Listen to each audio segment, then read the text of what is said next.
People have been saying that the mic is not picking up very well. Actually, they've complained about it this whole time. I've got a wireless mic. I hope everything is coming through well. Let me know in the comment section if everything is coming through clearly. And let's get started with it. In today's video, we're going to be talking about how nobody stands a chance anyway. Nobody has a chance of making it. And reason why is because they're too scared to fail. And this is something that I have been finding quite a bit out there, especially with my own thoughts and ideas of what it was that I thought was taking place, not only within the economy, but within the global governance of what was taking place in the entire world and how it was holding me down. I thought a lot about how it was that it was holding me back, and I did not want to invest any of my money, not like I had a lot, but if I did have money, I didn't want to invest that into the stock market or the housing market or the bond market or anything other than this like chaos, like idea of complete failure of anything that was going to be a continuation of the system. I didn't want to invest in that. I wanted to do something completely different, and mainly I was getting into gold and silver. So when I think about what it is that most people are being held back, they're being held back by that fear to fail, that too scared to fail. And that's why most people will never stand a chance anyway. They have got that in their head that if they put any kind of money towards the stock market, it's like gambling.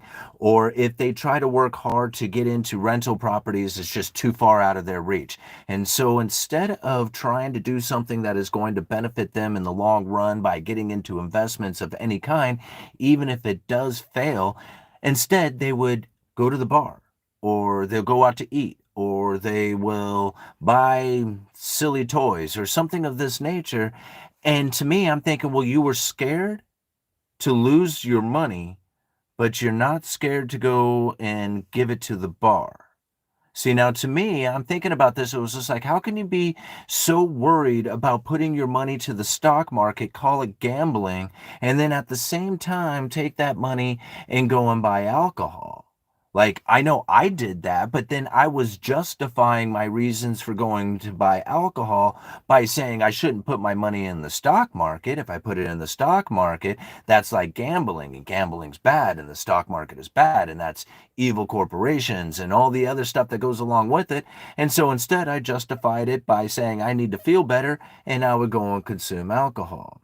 And this is really what I find holds back most people.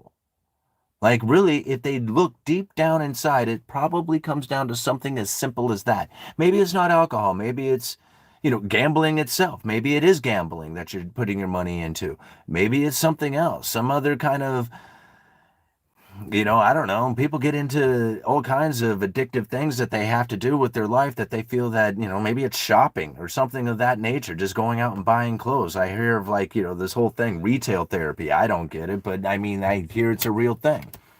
So when I think about all the ideas that people have when it comes to putting their money towards a return on their investment, they call that gambling and too scared and fearful and think that they're just going to throw their money away.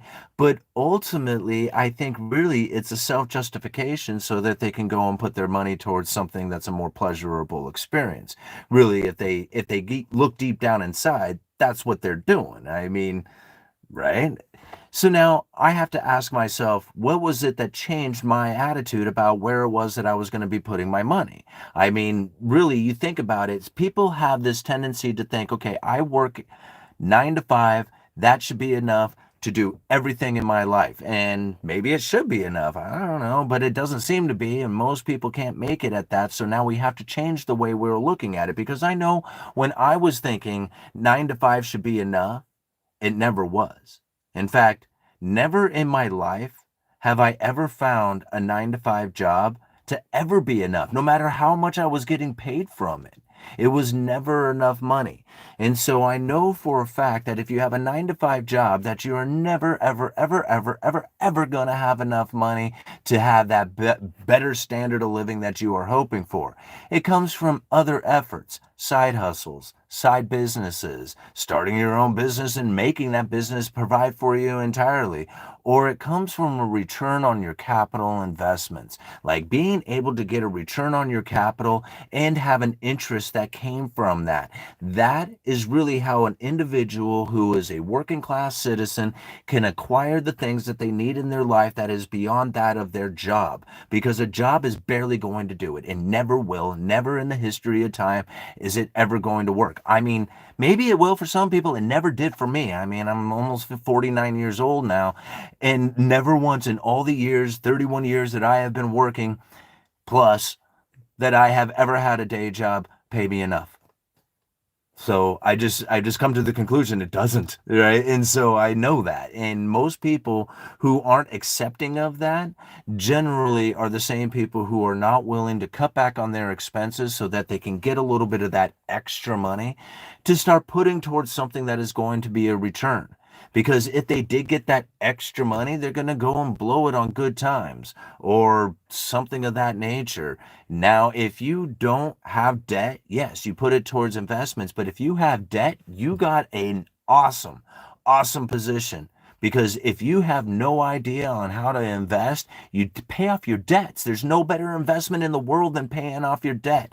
So when you start working hard to cut back on your necessities and your standard of living so that you can use your day job to acquire a little bit extra money, whatever the hell that is, and you start putting that towards paying your debts off, you are making one of the greatest investments you can ever possibly make. Paying off your debts. Like, there's nothing better. Like, there's no point in even investing in anything else if you have debts, because paying off your debts first then doesn't require you to have a return on your investment beyond that of the interest that you're paying on your debt. So think about it as a blessing. Most people look at their debts as a negative, but if you have debts and you're like, man, I got credit card debt, I got the car loan debt, I got this other stupid personal debt that I got. Hey, you want to be an investor. Now's your time. There's your investment right there. Start cutting back and paying off your debts. And when you get really, really, really good at paying off your debts, something magical happens. One day you actually pay them off. And the day that happens, now you can start deploying that towards something that's actually going to have a return and not something that's going to be taking extra from you, right?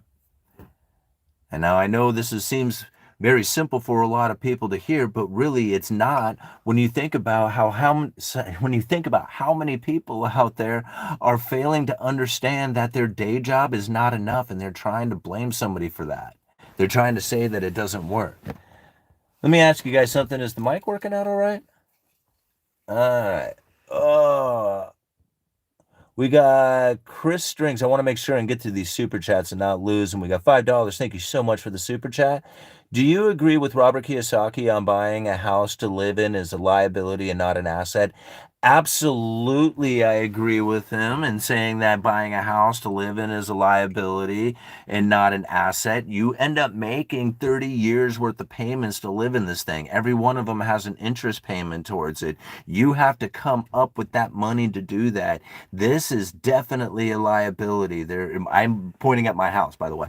This is definitely a liability, owning this house, when somebody else could be living in it and paying me rent that not only covers the mortgage but also gives me a little bit of extra. That's an investment. This is definitely a liability, and I totally agree with it. But however, it's the position that I am taking with it at the time, because I want not necessarily the liability. I don't want the liability, but I want a nice, comfortable home to raise my family in. And to me, that's totally worth it. It's a liability for sure. Guaranteed. No doubt about it. Can't argue with it at all. All right. Now, other people want to justify it and give it self-justification and say, oh, no, we shouldn't look at it as assets and liability and all that. Okay, whatever. It is what it is, and that's exactly what it is at the moment that you are taking the energy towards it. What is this meaning to me, right? Is this thing a liability to me? Yeah, you bet, but it's worth it to me because I have a family that I want to raise, and it's not always going to be a liability, especially at any given moment. I can turn it around and start renting it and turn it into an asset, a cash flowing asset. So it's all about the meaning that you give it and the position that you are taking with it, just like anything else in this economy. Yeah. Is the mic coming through good? You guys, I mean, does it sound better than it had been? Sounds good. Thank you. Thank you, Justin. All right. My underwear gets awfully crusty if I work too much. No time for laundry. Well, that sucks, Brian. You really got to do something about that. All right. Where's my glasses? I can't read. We got 116 people watching. We go hit that like button. If you hit the thumbs up button, get more people to join in on the live stream. We'll make this discussion really good. Let's start breaking down some stuff and talking about monetary policy and how it is that how we deal with it from our own personal level. Okay, where was deplorable? There it is. Okay, you don't know if it's a liability or an asset until it's time to sell it. Okay. If your area appreciated in value, it must have been an asset, but only if you sell it at the top. Deplorable. I think that's a little bit limited. I mean, yes, okay, all the stuff you said true, but I think that's very limited in your thought process of it. Considering that, I mean, immediately I put money into the house, like I put a lot of money down on the house, and then the house shot up by a dramatic amount before it pulled back by a lot, right? So by the time you sell it, I mean, unless you're selling it like instantaneously, like within a year of buying it, which a lot of people were flipping, and I'm not talking, that's like unusual housing market stuff. People were like, oh, flipping houses, this is amazing. And then I'm thinking, okay, so that's a pretty unusual housing market. And everybody goes, well, how come we can't buy a house nowadays? How come nobody can afford to buy one? I'm thinking, well, do you think that maybe the unusualness that caused somebody to start flipping homes would be somewhat of the unusual reasons that you can't buy a home today as well? I mean, anyway, moving on. When you think about how it is that you buy a house, live in that house for many years, the amount of work you put into that house, like if you were to sit there and look at the house and never touch it and then turn around instantly and say, okay, here I sold the house and hopefully it went up in value and then it's an asset. I mean, you could buy a house in forced appreciation just by turning around and making better kitchens and better landscape, whatever, you know. I mean, you can do a lot of things to a house, and it's not just like a by chance and hopeful outcomes. You know, you can actually do things to make it work.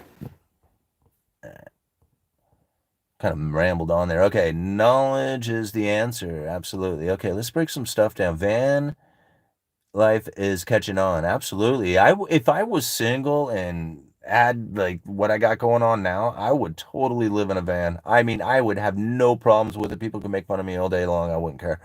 All right. Yeah, exactly. That's why I said nobody wants to live next door to a damn landlord. See, and this is what's funny about it right there. See, when I think about what Nathan just said, that damn landlord, see, even in itself, the subconscious has now told you that being a landlord is an evil thing. And so, therefore, the natural progression towards becoming a landlord will never happen for an individual, or I mean, it will become very difficult for an individual like that who says, I want to have the things in life that are abundant, but yet I look at being a landlord as a damn thing and not very lucky. I'm not saying, maybe I'm taking that out of context for Nathan, but I'm just saying this in general, maybe not for you, Nathan, because like I said, I may be taking that out of context. But that's kind of a general view from a lot of people out there, is that they say, hey, these damn landlords. And I'm thinking at the same time, and I'm thinking, well, you would probably love to be a landlord, right? To have 150 doors and a apartment complex and just rolling in new Mercedes every 2 years, or every year, or whatever, every 6 months. You just get tired of them and just roll over a new car all the time. And you might want to live that life, but yet you say damn landlords. And so to me, I'm thinking about it. I was like, yeah, no way in the world is your thought process, your subconscious, the ideas that you will have will ever lead you down the process that will get you there. Like, you have already set yourself up for failure, just by saying it, like literally saying it out loud. The damn landlords. Well, if they're evil things, I will never be one, right? So say it out loud again, and then most likely you will secure your position as not being one. Right? I mean, if you turn it around, it's like, I am a landlord. I want to be the landlord. Not only I want to be the landlord, I'm going to be the landlord because I am the landlord. And then one day you find yourself, you're a landlord. It's like, oh crap, how did that happen? Right? Because you were so committed to the idea, your subconscious just started leading you down the path to get there. Very much like me buying this house. You know? I mean, I was like scared to buy this house. I was like, you guys go back and look at the videos. It was driving me nuts. I wanted to pull my hair out. I was so nervous about it, right? But it turned out to be one of the best decisions that I had ever made. And I think about it, it was like, man, this is exactly the house that I had visioned. It's in the old neighborhood where I grew up. My kids go to the same school that I went to. You get this. Some of the faculty at that school is still there teaching my kids. Isn't that crazy? Isn't that weird? Like, how many people could say that? That like some of the people who were at the school when I was a kid is still there. They're like old and about ready to, move on to retirement or whatever, but they're still there, and it just drives me crazy. It's like, wow, this is so amazing that I was able to pull this off. Right? And the whole time not thinking that I wanted to buy a house and that I was being forced into it. But yet here it was. It was exactly what I was asking for. It was what I was looking for. It was what I was dreaming about. And the subconscious led me right to it without me really even trying to get it. In fact, I was trying to avoid it. If you guys go back and look at the videos, I literally was trying to avoid buying the house. I wanted to rent. But at the time, there was this rent moratorium going on, and there was literally no place to rent. And the few places that were rent that were adequate for the size that I needed would not take the dog. And I was like, okay, so I got to get rid of my dog. What in the world? What kind of world do we live in? I have the money. Like, I had all kinds of YouTube money. And I could not find a place to rent in Astoria. Not for any money. I could put down as much money as I wanted down on a rental property. It didn't matter what it was. I could pay the rent. It didn't matter how big. I could not find one to do it, and nobody would take my dog. Would let me bring my dog with me. Anyway, I had to buy a house in Astoria or I had to leave. Right? Or in the county, or I had to leave. I was literally forced into it. All the circumstances that were out there pushed me right into this house. It was the scariest thing that I was ever facing, and I couldn't believe it that I had scrounged up enough for the down payment. Because if you guys remember the story, this is how the story went down. It was 2 weeks before we were supposed to sign the deal in the house. The mortgage lender comes to me. He goes, "Whoa, what happened with the foreclosure on your last house?" And I'm like, "I don't know, man. Every piece of paper I ever got, I just threw it away. When I got the phone calls, I just ignored them. And when I was supposed to show up to court, I didn't go." And he went, "That is not showing up on your credit report, and the underwriters found it." And I'm like, "So what does this mean, bro?" And he was like, "The loan that we had set up for you, you're not qualified for it. You don't get that loan." And I'm like, "So what are you telling me?" And he was just like, "What I'm telling you is that I don't have a loan for you, and this thing's closing in 2 weeks. We got to figure something out." And I'm like, I don't know shit about getting loans, dude. That's your job." And he goes to me, he goes, "What happened with the foreclosure? How come you had this loss?" And I'm like, "I don't know, man. It was this horrible time in my life, and I was like losing money, and Sarah was pregnant, and she didn't have that job, and she couldn't really, go back to work right away." And he's like, "Whoa, whoa, whoa, whoa, right there. You had a loss of income?" And I'm like, yeah, loss of income. Sure did, and, I'm like, "That's one way to put it," and he was like, "Yeah, okay, go get the tax statements from that. Will prove and give a reason why you had the loss of income, and that was the reason why you had the foreclosure. Let's get that turned in now. Do it." Right? And I'm like, "Okay." So I go and I get all these records and I get it all to him. And he says, "Okay, great. You qualify for this loan. We got everything good. But now you need to come up with a ton more money." And I'm like, I already told you, man, I got $20,000 and that's it, man. I got $20,000 to put down in this house. I don't have any more money than this. Right? And he was just like, you better come up with more money." And now, of course, I had an emergency fund. Right? So I'm like, crap. Okay. So I got this emergency fund. And then I started scrounging. I'm like, where else do I have money? And so I started like everywhere I could, and it really came down. This is really what it comes down. This is why I know it was, it was like it had to have been meant to be. But excuse me.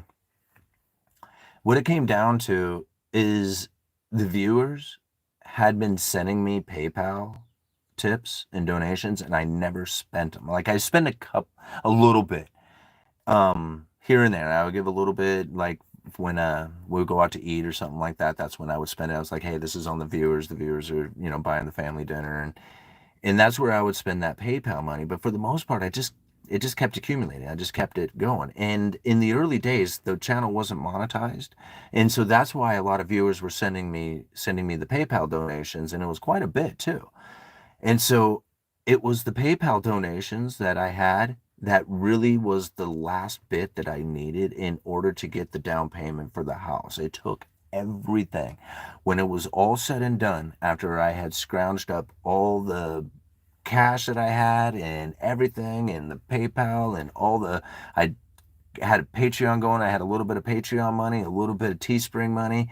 I scrounged all this money together and I came up with it, and I literally had $300 in my checking account when I was done. $42,000, 42 something, 42,000 and some change. I was able to come up with it. It took, I don't even know how. Like I knew there was money out there, but I did not think I was gonna be able to do that. And when I was able to finally scrounge it all together and I had that $300 left in I was just like, holy crap. I mean, and luckily it was like, I wrote that check. I mean, I took all my money, put it in there, got the, cashier's check, took that down and bought the house, signed the deal on the house.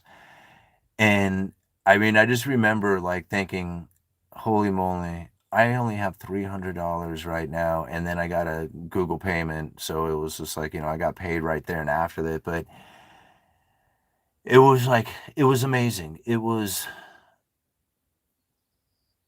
such a trippy event to be going through at the time, because most people, when they go to buy a house, like they go through this process of actually wanting to buy a house, and they enjoy the process of it for the most part, picking out their houses and looking at them. And I was forced out.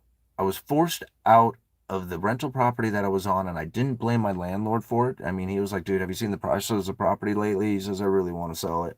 And I was like, yeah, it's a second house to you. You don't really want the rental property and you want to sell it. And you've always said you wanted to sell it. So I get it. So, but it meant that I had to go. And I tell you, it was something that I was not wanting or preparing or ready to deal with at the time. And I felt like it took just about everything out of me. You want to talk about stress level here? You guys like talking about like, and hold on, I want to make sure that I don't miss this super chat either. Let me back up to it real quick. You want to talk about stress level? This is the thing. Like, here it is. I'm buying this house, and the YouTube channel is taking off. I got George Gammon inviting me down to Houston to go speak, and I am like just absolutely lost on what it is that I am doing. Like, I just could not believe what was happening. It felt like I had no control over anything. Like I had completely lost control of every aspect of my entire life. And this major stuff was now happening. And I'm like, what in the world? This is not the way that I had thought that this was going to happen. This is not the way, right? Because I had this huge ego that I had this tunnel vision looking to what it was supposed to look like, when meanwhile the subconscious had a whole different plan going down. And this is why I think a lot of times it's very difficult for a lot of people to let things go, is because they have a big ego like I do, right? And I try to let it go, but I know, I recognize it, I see it, but it's just like when you're this old, it's hard to change the way that you think and feel and behave. Even when you recognize it, it's still hard. Even though you know the benefits and all the reasonings and you intuitively just know all the things, it's still hard. You can't do it. It's just like, God, what's wrong with me, right? It's because it's literally buried so deep inside there, right? Now, when you have this deep tunnel vision of the way things are supposed to be, instead of just allowing it to occur, just allowing the natural progress of just going there, right? Just getting there and not knowing how exactly you're going to get there, just know that you're on the process of getting there. See, I think the easiest analogy to look at this is like most people say, "Hey man, it's at the top of the mountain." Right? All the work, climbing the mountain, it's at the top of the mountain. That's where all the candy is, that's where the fun is, that's where the security is, that's where all the stuff is. It's at the top of the mountain, right?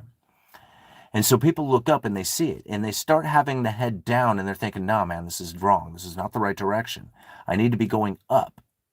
right? Up is the top of the mountain. Down is not the direction I should be going. And if I'm heading down, this is wrong. And this is where the failure most people end up finding, is because they think, no, going down is wrong. And if it's wrong, then I'm scared and it's not right. I'm failing. And I'm scared to fail. And again, I just have to think about that as we discuss through this. No matter what it is that you're going through, I mean, that top of the mountain could be anything to you.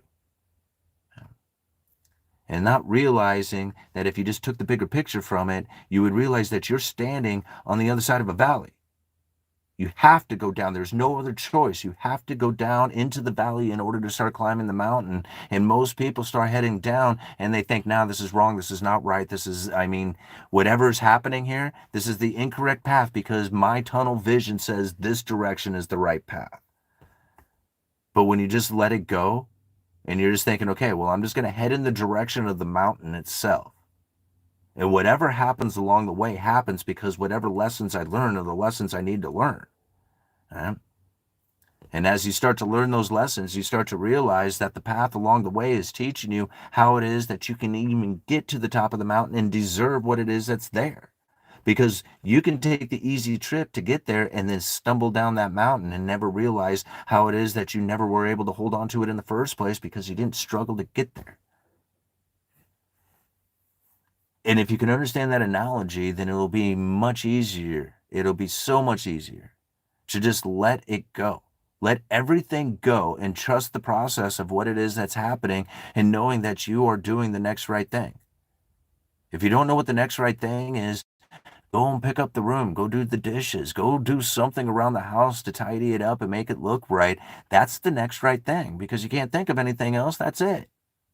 All right, I just told you what the next right thing is. If it's not there, go on to your car, do that. If that's all right, then you're probably thinking and doing well because keeping a tidy house is a sign of you actually thinking through the process. Of course, some people have ADD, right? Or obsessive compulsive or whatever. And then that's the reasons why they feel like they have these issues. And that's the reason why, the things are the way they are. And I have to think, well, if you have one of those, use it, own it, take it to its advantage and make it work for you in some way or another.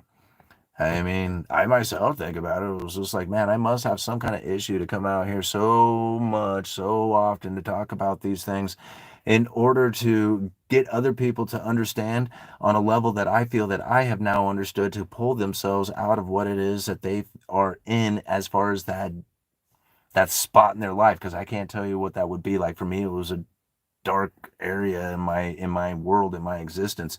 For other people, it may not be that. It may be something completely different. But I think understanding not only the economics, the underlying economic forces that are then really not only creating the environment that we're in, but then giving us the opportunity to then use those underlying economic forces to our advantage so that we can position ourselves appropriately. A lot of times when we look at it, it's blame. So when it's blame, then that doesn't really work for trying to do what it is best for you, because most of the time, if you're thinking it's best for you, it's because it's somebody else's fault. So when you take it into your own, like, I own this, it's my economy, it's my issue, it's my problem. Everything else out there is an external that is like something that I'm going to have to figure out how I'm going to give meaning to. Right? When you start looking at it this way, all of a sudden things become a lot easier. And so mechanics, or like economics, is like the mechanics of you know the energy forces that everybody feels. All right. This is something that is not only joining between everybody, but when you think about economics, it's like the mechanical form of this energy, this consciousness. Right? So when I think about economics, I think about it being like a singular thing amongst all of us at once. And it's not a guided or controlled thing, right?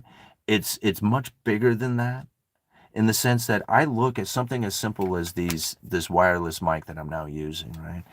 And the amount of time, effort, and energy that it took across the entire globe for this whole thing to get to me so that I can use it, so that you can hear what's going on through it. Something as simple as the tires that were made. You think about that. The tires that were made on the van that drove the mic here, the truck that was in it, the fuel, right? All the electrical components, all the electrical components of this, all the little different parts and pieces, all over everything that has now come together so that we can now use it in here. Right? This is why it's a singular consciousness. It's a singular thing that's happening all at once, simultaneously, right here, right now. And once you recognize it as this, then it becomes a different thing that you're looking at. It's not like, to me, it's not a forced thing by somebody's control. If you give it meaning that way, then it will definitely do that. It'll be a controlled thing. It'll be forced upon you. But if you don't look at it that way and you don't position yourself that way, much like being in the position of this house, being asked, is it an asset or a liability? Well, that literally that's the position, right? I'm paying mortgage on it and I'm living in it, liability. But I could grab my family, move out next week, put somebody in there and rent it, and it becomes an asset, right? All about the meaning and the position that you have taken, just like anything else in the economy. So as people say, no, it should look like this. No, your economy should look like that. And you haven't positioned yourself appropriately to acquire the things that you want. So instead, what you want is your position to stay stagnant and don't move and don't change and make the external comply to what it is that you want. This will never work. And this is why most people fail. All right, let's read this super chat we got here. We got Justin with the $5. Thank you so much. You guys are always so awesome with the super chats. I can never thank you enough for them. I can tell you were a carpenter because your take on tonight's opening topic, I think you hit the nail on the head. Yeah, I built houses in the past. I haven't built a house in a very long time. Like I haven't done a big framing job in like 15, almost 15 years. So it's been a while since I've done anything like, actual big construction job, because I've been working sales, right? And so I moved out of construction, moved into sales, which is a position that I had at one time in anyway. So it was like I had worked sales for a while, worked construction, went back into sales. And when I think about it, it was just like I didn't really want to get back into construction because it's tough work. It's hard on your back, right?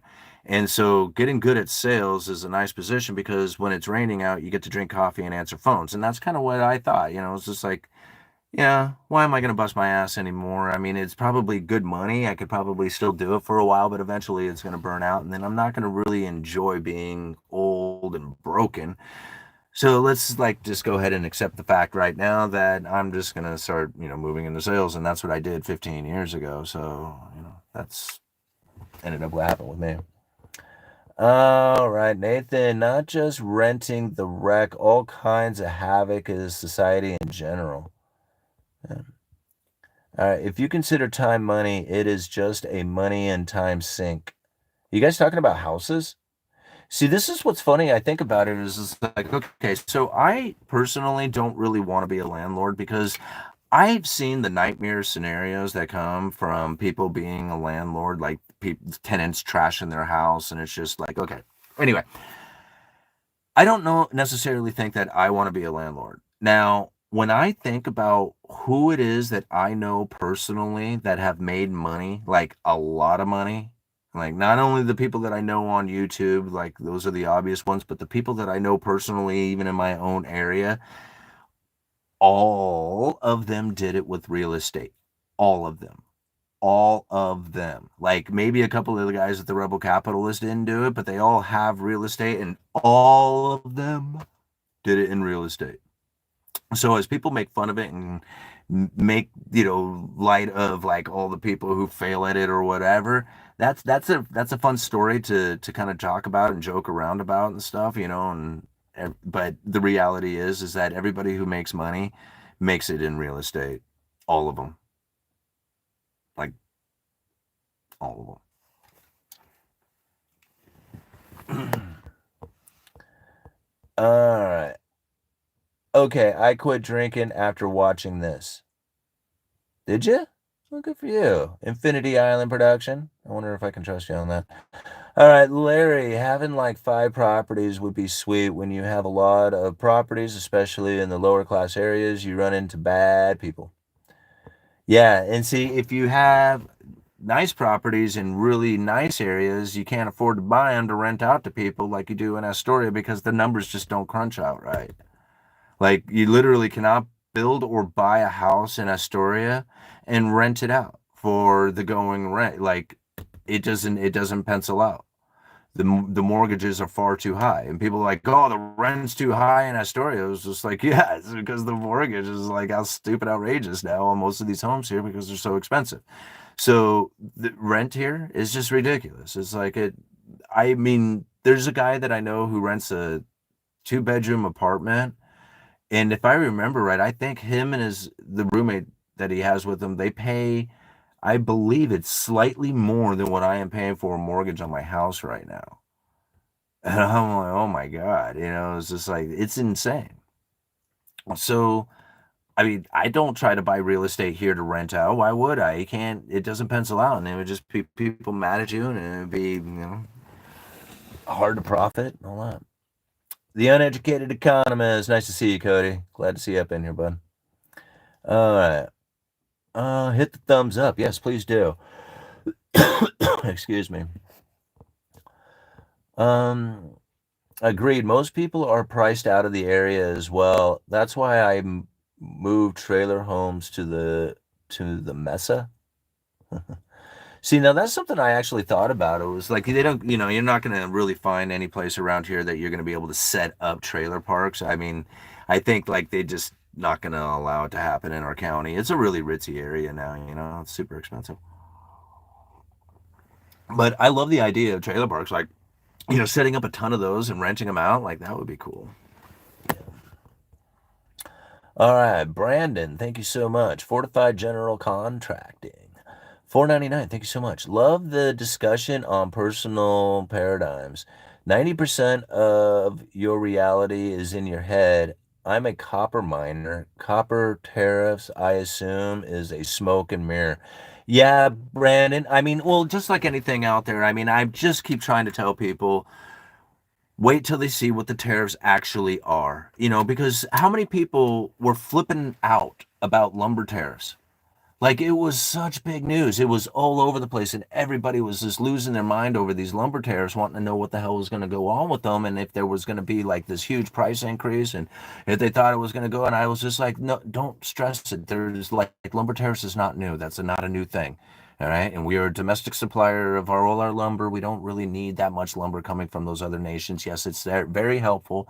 We need it in the sense that it helps our supply, but we produce 80% of our own consumption. We really don't need Canadian lumber. The tariffs are not going to be that important. And then people went and increased their prices ahead of the idea of tariffs being inflicted, and then there was no tariffs. Nothing. Lumber didn't go anywhere.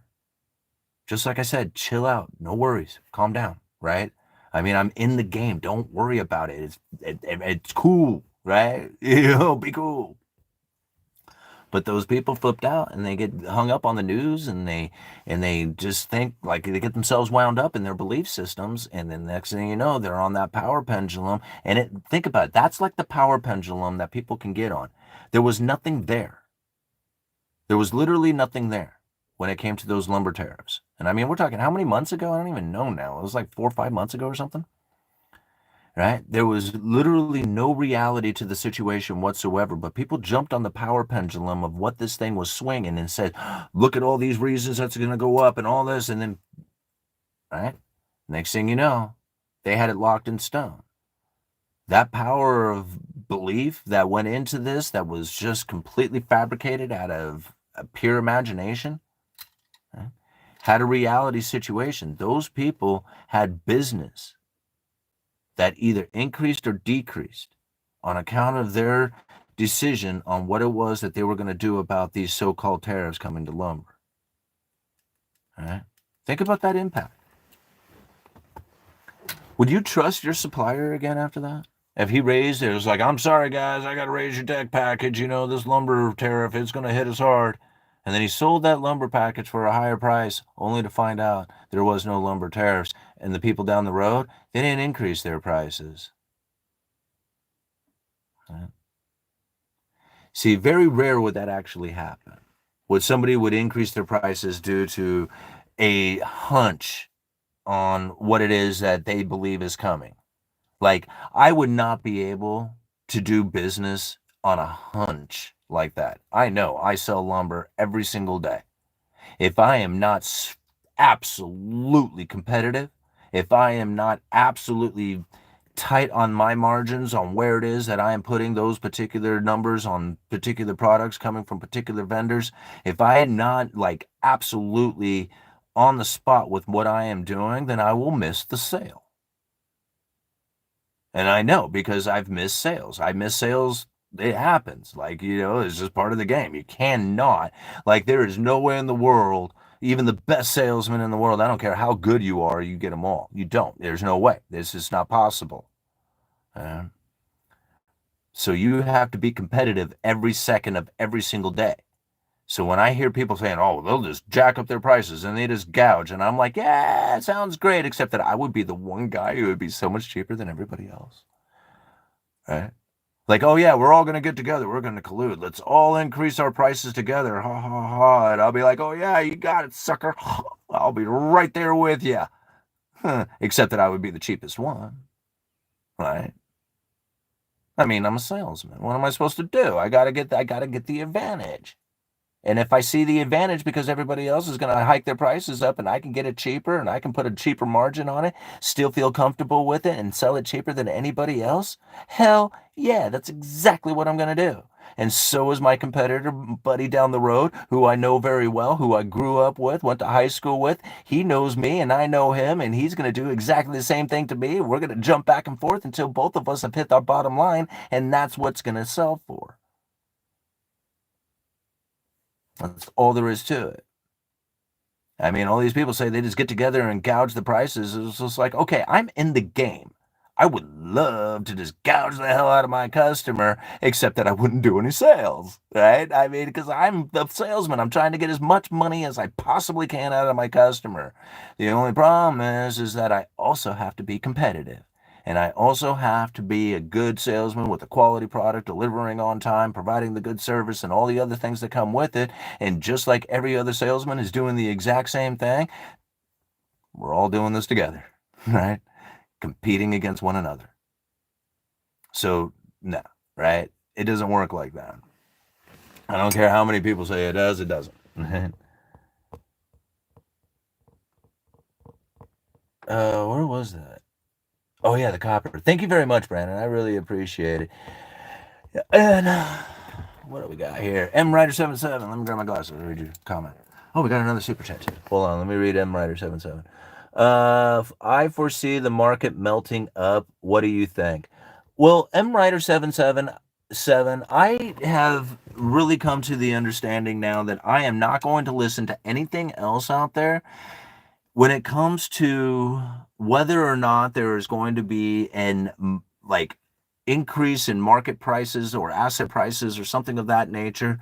What I am focusing on, like a melt up, I don't think so. I don't think there's going to be a crash. I don't think there's necessarily going to be a melt up.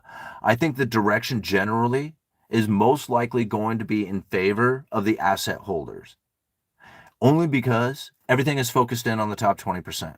Like, if you can imagine an economy that has no interest at all in the bottom 80%, then you will probably have a better understanding of what it is that's going to be taking place within the economy, because now they're focused in on just the top 20 because they do 70% of the consumption, consumer-based economy. 80% of the people simply just don't matter. So now when we think about how it is that the economy is really going to roll, I think about that neutral interest rate.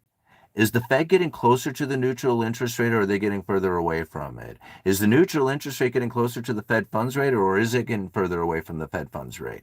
If by looking at this too, you can then look at the idea of whether or not the economy is going to be restricted or stimulated, right? Nobody wants to look at it this way, but yet here on the Uneducated Economist, we talk about it every single day, right? So if we look at it in this fashion, then we think, okay, if the Federal Reserve was to lower interest rates, they would most likely lower them into neutral, being in a neutral economy where they're neither restricting nor accommodating the economy. And to me, that's actually a fairly decent economy to work in, considering it's not restricted, right? A restricted economy is a difficult one to operate in. A neutral one is at least, somewhat fair. I don't know. I don't know how to describe it, but ultimately it's not restrictive. And so if you don't have a restrictive economy, then most likely you're probably going to find one where the asset prices continue to move up. That's the direction I believe that we are going to go. Is it going to be a melt up? I doubt it, right? I very seriously doubt it. Although, if you're sitting heavy in cryptocurrencies and Coinbase and a 3 times leveraged ETF that's, backed by home builders and suppliers, then, you never know how quickly that can happen. See those asset prices melt up. All right. And thank you very much, I'm Ryder77. All right. What do we got here? Chris, is it Chris Six Strings? Thank you very much for the $5. UE, check out Jeff Snyder's report today on the tariffs' impact on Amazon, its sellers and consumers. Was it a good one? I haven't watched a Jeff Snyder video in a couple of months, so I should go and check it out. Jeff is a cool dude. Jeff and Brent, I say Brent Johnson's probably one of the nicest guys that you could. He's very polite, very cool to talk to, always very engaging. And Jeff Snyder is like, how do I put it? Like, he's a nice guy, but it's not like I tried to talk to him a few times and stuff, but it's a little difficult to engage a conversation with him. It's fun though. I mean, he's a super cool guy. I mean, he's cool too, but Brent Johnson, like, you can walk right up and just immediately dive right into conversation. He's super cool to talk to.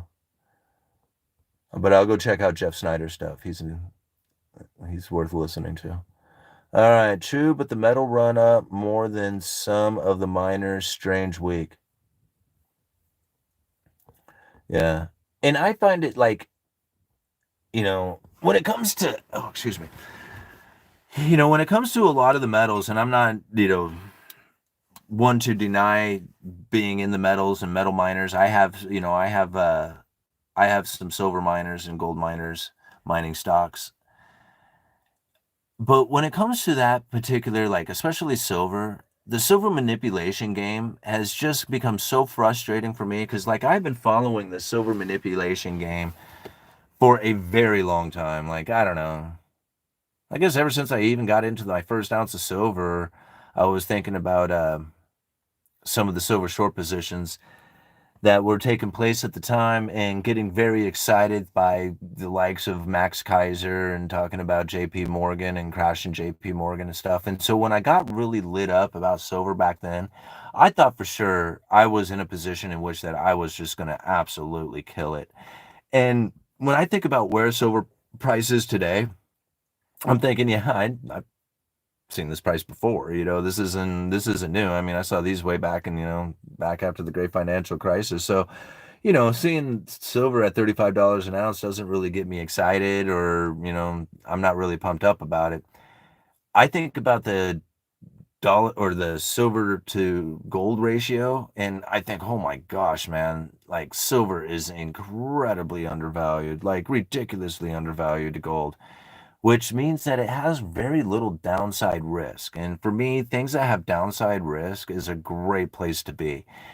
And when I think about being outside of that third-party asset or third-party claim, that's the only asset that I can really think of that would be completely out of a third-party claim. Like, everything else has a bank account or an app or, some kind of company or whatever.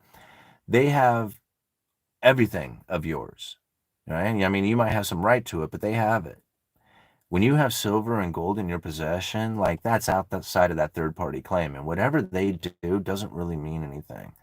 And so that's a very unique position to be in, and in fact, there's really nothing else that holds that sort of uniqueness. I mean, Bitcoin to a lesser extent, but really silver and gold are it. And so when you have this sort of position inside of it, that's outside of that third party claim, I don't know really what else you would want to buy. Like like that's it. Like silver is literally, if there was one thing out there and nothing else, that's it. Silver is it. There's nothing else. Now, outside of the insurance policy from it, it's going to be very difficult to then increase your wealth in a dramatic fashion if you don't start leveraging it out there some way or another. So, being in a silver position with the insurance, I think that's a great way to look at it. And it really should be the first position that somebody takes after getting out of debt, and buying just a single ounce of bullion, silver bullion once a week or once a month really isn't that expensive. And it's an easy way to get started into not only a savings account, but an idea of being an investor as well.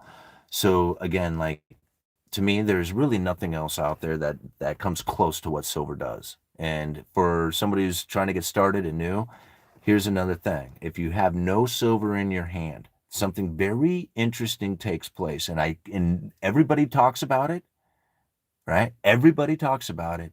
And nobody quite can explain it. But when you put that first bullion, when you buy that first one and you put it in your hands, something changes inside of you. Like there's some kind of energy within the silver that comes into you that then gives you a whole different feeling about what it means, to you, what it means to the world, what it means to the economy, what it means in a different fashion. Before it was just a hunk of metal, and all of a sudden it has so much more meaning behind it.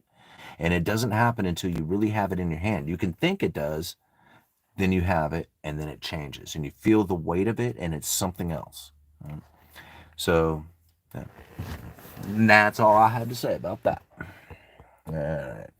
Nathan, man, you're really talkative tonight. All right, let's see here.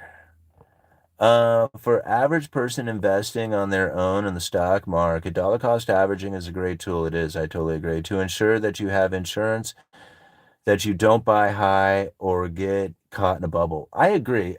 Nathan, and here's the thing, like dollar cost averaging is really like kind of like a fancy way of saving, and that's kind of the way I think about it in myself. Like if you were looking, like, for example, I have a particular stock that I'm looking at that I had dollar cost average into, right?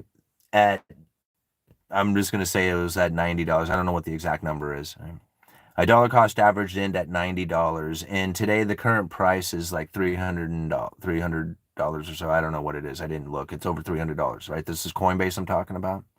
So right now, I don't mind adding to my position in Coinbase, even though it's quite elevated, because my average price is $90 and the current price of it is over 350 or something like that. And so this to me is just like, most of the time, if you're trying to invest, you're like, oh man, I ain't buying at this high. And you probably shouldn't. But if you're dollar cost averaging and you throw a few extra dollars at it, you're really adding to your position. And the average is so low that you're kind of in a okay. Like it's like, I don't know how to make it like, it makes it feel okay. I don't know how to like explain it. Like it feels okay to do it when you see that you're just adding to your position when your average is so much lower than what the actual sell price is. And that's really if you're intending on staying in it for the long run, right? And I don't know, man. It's like everything else that I tried to time, I don't time very well. I just literally, I just don't time it very well. And I don't know, maybe it's just I've convinced myself that I suck at it or something, but I just don't try to do it anymore. And when I dollar cost average, like I feel great about it. It feels so easy and no problems to it. And having done it with Bitcoin in the early days, the volatility doesn't scare me. So if it jumps all over the place, to me, it's just like I don't panic and try to get out or anything like that. I just ride through it all and, just enjoy the experience of it. All right, keep hitting that like button, everybody. We're 53 minutes into this live stream with 156 people watching, 90 thumbs up, and $19.99 in super chats because you guys are always so supportive of the Uneducated Economist. Did I get the last one? I just want to make sure I got them all. Jeff Snyder's tariff. Yeah, the tariff impact on Jeff Snyder. I got to remember that. All right, Cody. Silver has industrial use just less of it, but it will go up in the use as society gets into more electronics. Yeah, and Cody, see, here's the thing, like I forget. You're like, if I remember right, he's pretty young. Cody's like one of our young, consistent viewers here. I love it. He's like 13, 14 years old. So give Cody a thumbs up for like really taking on this education early days, right? Early in life. Here's the thing, Cody. This is the same argument that they have been using for like 15 years, that the silver production is going to be super limited, that the demand for solar panels, medical, electronics, all this stuff, all the computers and everything is just going to wipe out the amount of silver that's available. And it doesn't seem to occur in that fashion. And I'm not saying that it can't. And I do believe that it will at some point. There will be somebody who wants to go and put a computer together or something, and they're not going to be able to find the silver to do it, and they will pay any price for it. So at that point, yes, there will be a demand that will then separate the paper price from the physical price again, because the guy who needs the physical will pay any price for it. But it's the same argument that they've been hashing out for almost for 20 years now. And so as I do believe it, I don't really take it into that high consideration any longer. To me, it's more about that savings, that insurance policy, that separation between the third party that gives me the ability to sleep at night. And thank you, Cody, because I really appreciate you being here, bud. I appreciate you doing the work too. You know, Cody had put together um, a talking point presentation and emailed it to me, and I thought, man, that is really cool. I would love to see a kid like Cody at something like the Rebel Capitalist giving a presentation. I think that would just be cool as could be. All right. All right, way to go, Cody. You're already beating the game, right, Mr. Balloon Pimp? It's great to see you here, bud. Yeah, I totally agree. You know, Cody and I have chatted a couple of times, email, and he's a good kid. All right. All those silver quarters I was talking about were from 1967. Are you Canadian? Weren't the Canadian quarters still silver back then in 1967? All right. Yeah, it was in 64. So yeah, if you're 13 and you are watching YouTube videos about investing, you are already ahead of the game. Oh, I totally agree, Nathan. Like I'm looking forward to see what Cody does in life. You know, whatever path he decides to go on, I'm sure he's going to do quite well. And just having the idea to even, I mean, just I wish I had the ambition to go and look at economics when I was Cody's age. I mean, holy crap, lad. I mean, I can imagine where I'd be today. I didn't even really start looking at economics until I was in my 30s, you know, and when things were really falling apart for me and I was trying to figure out what was going on. So at 13 years old, I just don't think you would have any other choice but to make the right decisions about financing and business decisions and all that other stuff. Like, I just don't know how you can make bad decisions, or at least I think you would have such a better intuition about what it is that you need to do with business having started this young. I mean, I just don't know how you couldn't, you know. Yeah, it's starting to get dark. Do I have any light in here? Yeah. Okay, we can put on the Suburban's light here for a little bit. I was selling cinnamon toothpicks when I was in the 4th grade. It was great. You know what I was selling? Uh, Bracelets, macrame bracelets. Me and my friends and these girls I lived on an Air Force base, a retired Air Force base, so there was like a zillion kids, right? So all the kids from the neighborhood would get together with this embroidery thread and we would sit around and make these bracelets. And I sold those bracelets when I was like in the 5th grade. I remember I was selling for like 50 cents or a buck a piece or something like that. See, like mowing lawns, like people would do that, but there was so many kids, it was hard to do that. You had to find like a different cutting, you had to find a different edge. Uh, I have had several Apple computers back from 1983. I could have invested in Apple, but I thought they were too flake, selling mostly into low margin education. How much wood could a woodchuck chuck if a woodcut chuck wood? Mr. Balloon Pimp. All right, Nathan, I know I was so obviously when I was a teenager, oblivious when I was a teenager to the world, so sheltered. All I was doing was hanging out with my friends, buddies, talking about girls and trying to figure out how to save up and buy you know, I sold candy at the school and they gave me detention. Yeah, I sold candy too. But I wasn't in school at the time.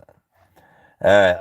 I also, what is it? I also great at great getting free chicken sandwiches from 7-Eleven as a kid. Landscape maintenance was my first real business. Since I love it. I love it. I love it. Smoking weed from an apple. Yep, done that. Have you ever done it from a Copenhagen can? Right here, bud. Yeah, Copenhagen cans have a metal lid. You just poke a little hole in the cardboard, poke a little holes in the metal lid. Yeah.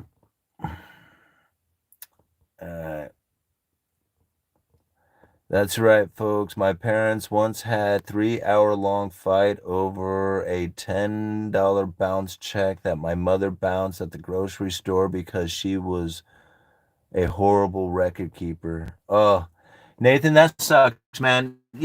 Just the idea, like just hearing that right there, my parents had this 3-hour long fight over it.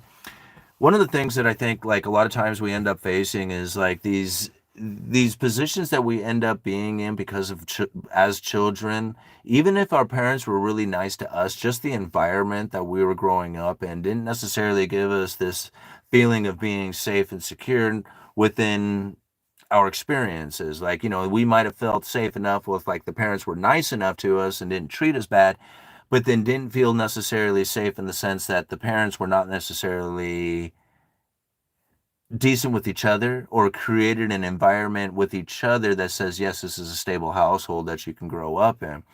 And so without that security, then you end up going into like this protection mode. Like, you start tuning into the outside and wondering what it is that you can do to make sure that everything is safe. You turn into like this people pleasing behavior kind of aspect of stuff. I'm not saying you do. This can happen, right? Coming from this. And that's a lot of times how you end up blaming the external, right? Because here you are trying to conduct yourself in this way that says, hey, if I just be cool and kind of calm everything down and I put out the calm energy and I try to make everything cool, then everything around me should be cool. But when it's not cool, you lose your mind, right? And that's an unfortunate thing that takes place, for a lot of people, especially with parents who fought a lot. I know my parents fought a lot. Stupid stuff too. They would drink a lot. That was the thing. My parents drank a lot. So yeah, not my mom. Mom didn't drink a lot. My dad and my stepmother drank a lot.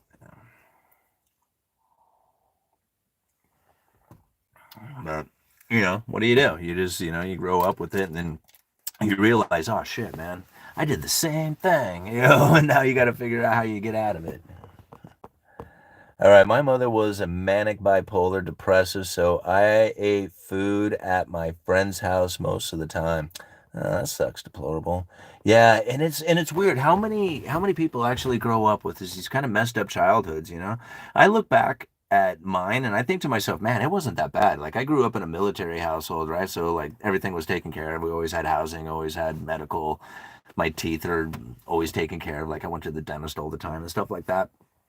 So for me, it was a pretty easy life for the most part, except that my parents were paid more attention to like partying and drinking and doing whatever than it was like, at least that's the way I felt about it.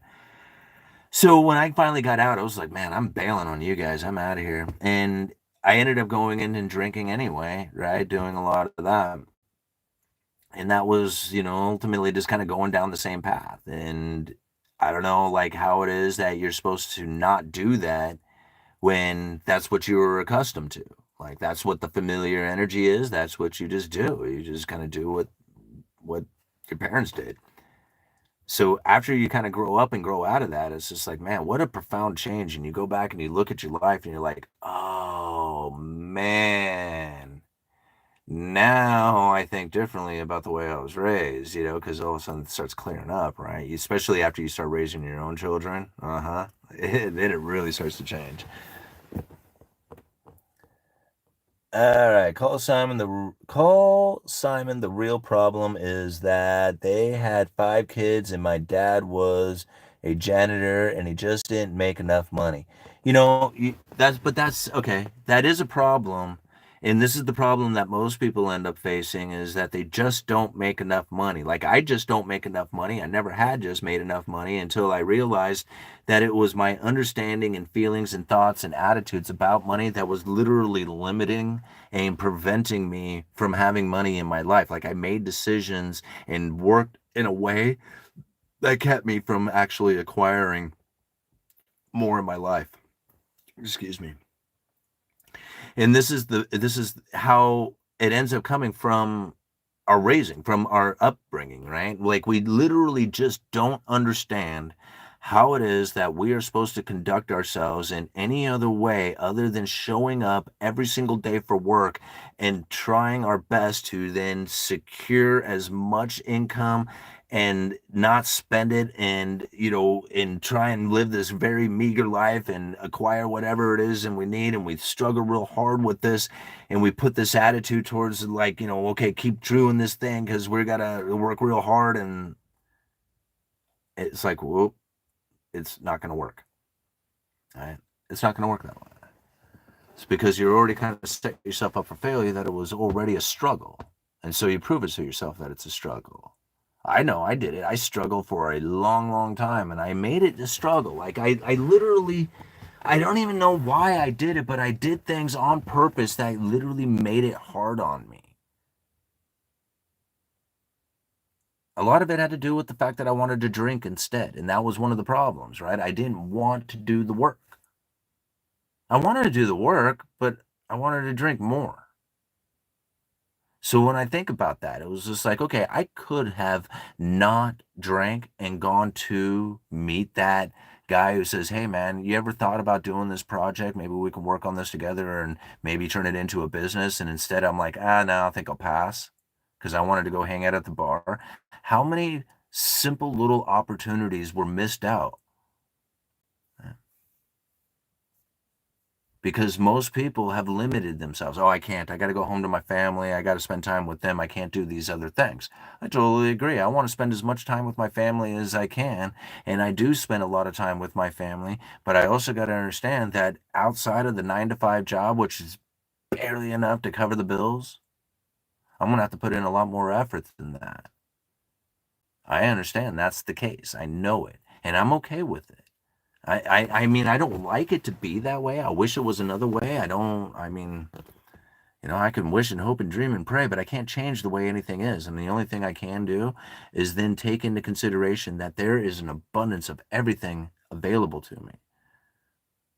You know, I have a good buddy who told me that. It was just like he taught me that. He was just like, there's literally nothing out there in the world you can't go get. He picked up his phone one day. He says, "You ever seen one of these?" He says, "You can go and get anything you want with one of these." And I'm like, man, you're right. I mean, I watched him do it. He would go and get anything he wanted. He was the most amazing hustler I have ever seen. Today he lives down in some beautiful hacienda down in Arizona. And I mean, it's just like I was so impressed with it. Don't get me wrong, he kind of left a trail too, as people were very upset with a lot of the tactics that he had gone through and stuff like that. So I mean, don't get me wrong, he had his issues as well. But I mean, the idea that you can go out there and acquire whatever it is that you want in your life because the world is nothing but abundance of stuff. I'm thinking, yeah, you're absolutely right. It sure is.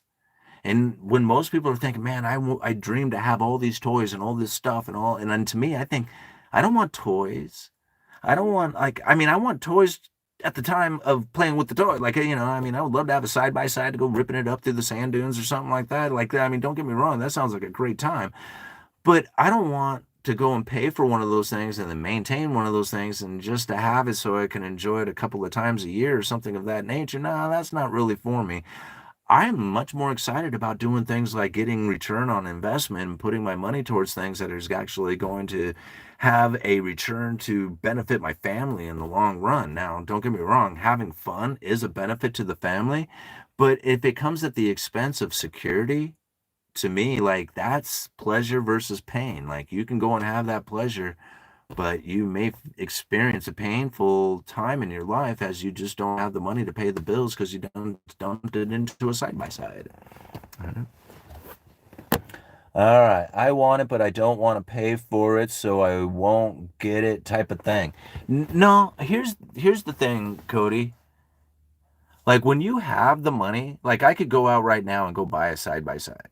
Right? I could go out and buy a Camaro. I could go out and buy just about what, I mean, I can't go buy a Lamborghini or something like that, but I could go buy just about whatever vehicle or whatever thing I want. I can go travel anywhere I want. I can do whatever I want. And that's an amazing feeling. That's not something I've ever had before. And it's not like I got some outstanding amount of money in order to do that with. I just have enough to do that.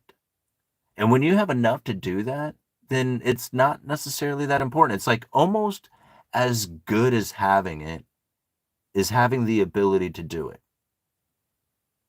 And it's the strangest feeling. It's like almost like that piece of that silver that goes into your hand that gives you this different energy and feeling about the economy and everything that's going on. It's almost the same thing, right? The ability of the ability to buy it is it's just about as good as having it. And so once you're in that position, you don't even think about having it anymore because you kind of already feel like you do. You're like you could. It is like it's when you don't have the ability to have it or can't get it, that's when you really desire it. That's when you really want it and wish you had it. Like you dream of it being in the garage and driving it and being all over, having fun with it and stuff. But then once you can, like, unless it's something that you really like is your big time hobby or something like that, generally, once you have the ability to do it, then it becomes less important. Yeah. All right. You're sharing tonight. Huh, yeah. All right. What does that say? Off there. Oops. All right. They're counting gig economy and anyone who has worked one day out of the year. Yeah. All right. Once you are out of debt, most of your wants evaporate. Yeah, it's it's pretty incredible. Like, you feel this weird tension being in debt. And the moment that you're out of debt, especially if you were in a lot of it, and then and for a long time, and then one day you're completely out of debt and you don't have any debts. You just have your monthly living expenses, and there's nobody who's coming to you saying, "Hey man, you owe me," right? Except for the utilities and the landlord or whatever. All of a sudden, like the feeling that you carry is so different. Like it's it, I kid you not, like it's one of these like odd magical experiences or something, but it's true. Things are no longer that annoying. Like people who normally would annoy you don't necessarily bother you that much. The sounds of like the birds chirping sound way better. Like you actually notice in how pretty it sounds or something.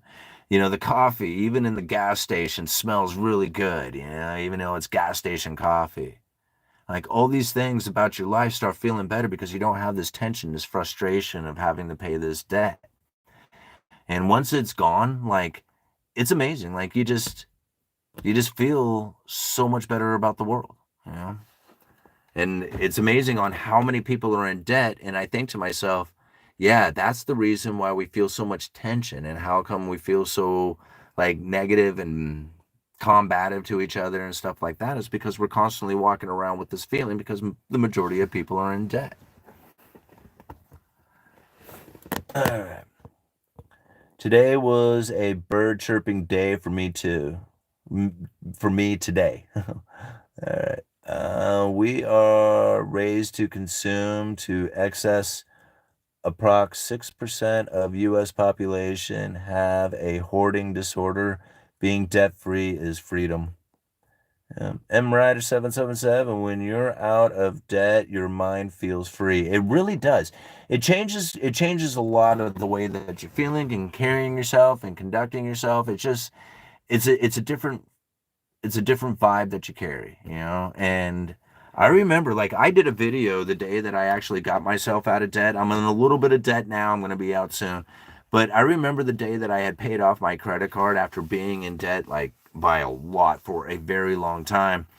And I remember I went down and did a video of it. I posted it here on YouTube. And it was just an amazing feeling listening to her count through the money, on the machine. And I said, yeah, pay off the credit card and put the rest into the savings account. And that was it. That day, that moment right there, I was finally out of debt. And it was the greatest thing in the entire world. I felt so, so good about it. And I'm kind of looking forward to having that feeling again when I pay off the credit card. But I don't think it's going to be nearly as good this time around as it was that time because it was such a long time coming. Here's the thing, guys. Like, I remember getting, like, I think it was $20 in an envelope for, like, I don't know, my birthday or something like that. Like, somebody sent me some money. And I remember thinking, okay, I got this $20 bill. And I literally said, yeah. And I walked down to Safeway, which was probably about a 15, 20-minute walk down to the grocery store because my bank was in the grocery store at the time. I literally walked down there and put that $20 into the credit card. And it was like maybe I had like 9,000. I think it took like the debt from like, from like a $9,000 debt or something like that it was going on to. So it wasn't like it even changed it that much. In fact, it was not even noticeable. But I remember doing that, and I'm thinking, no, this is the feeling that I want to be in, is paying off debt constantly. This is what I'm going to do with all the money. If I go down there and I pay it off, then I can't do anything else with it. And if I walk down there, then I'm not even paying for gas or anything to get there. Go down there and do it. So I walked down there and I paid it off. And I kid you not, it was probably not even, I don't even think it was a year later, probably 6 months later, I was making that final payment on it. It's like it just started kicking into gear, and I was just paying off the debt faster and faster. Every time I got $100 bill, down there and pay it off. Every time we got paid, I went down there and paid off some more, paid off some more, paid off some more, until it was done. And then one day I was out, and it was just the most amazing feeling in the world. Like, completely changed the way I was. So happy. Like, for the first time in a very long time, I actually felt like a sense of, like, I don't know, giddy. Like, I was sitting around like, oh my God, I can't believe I did it. I finally did it. That's like literally the way I felt.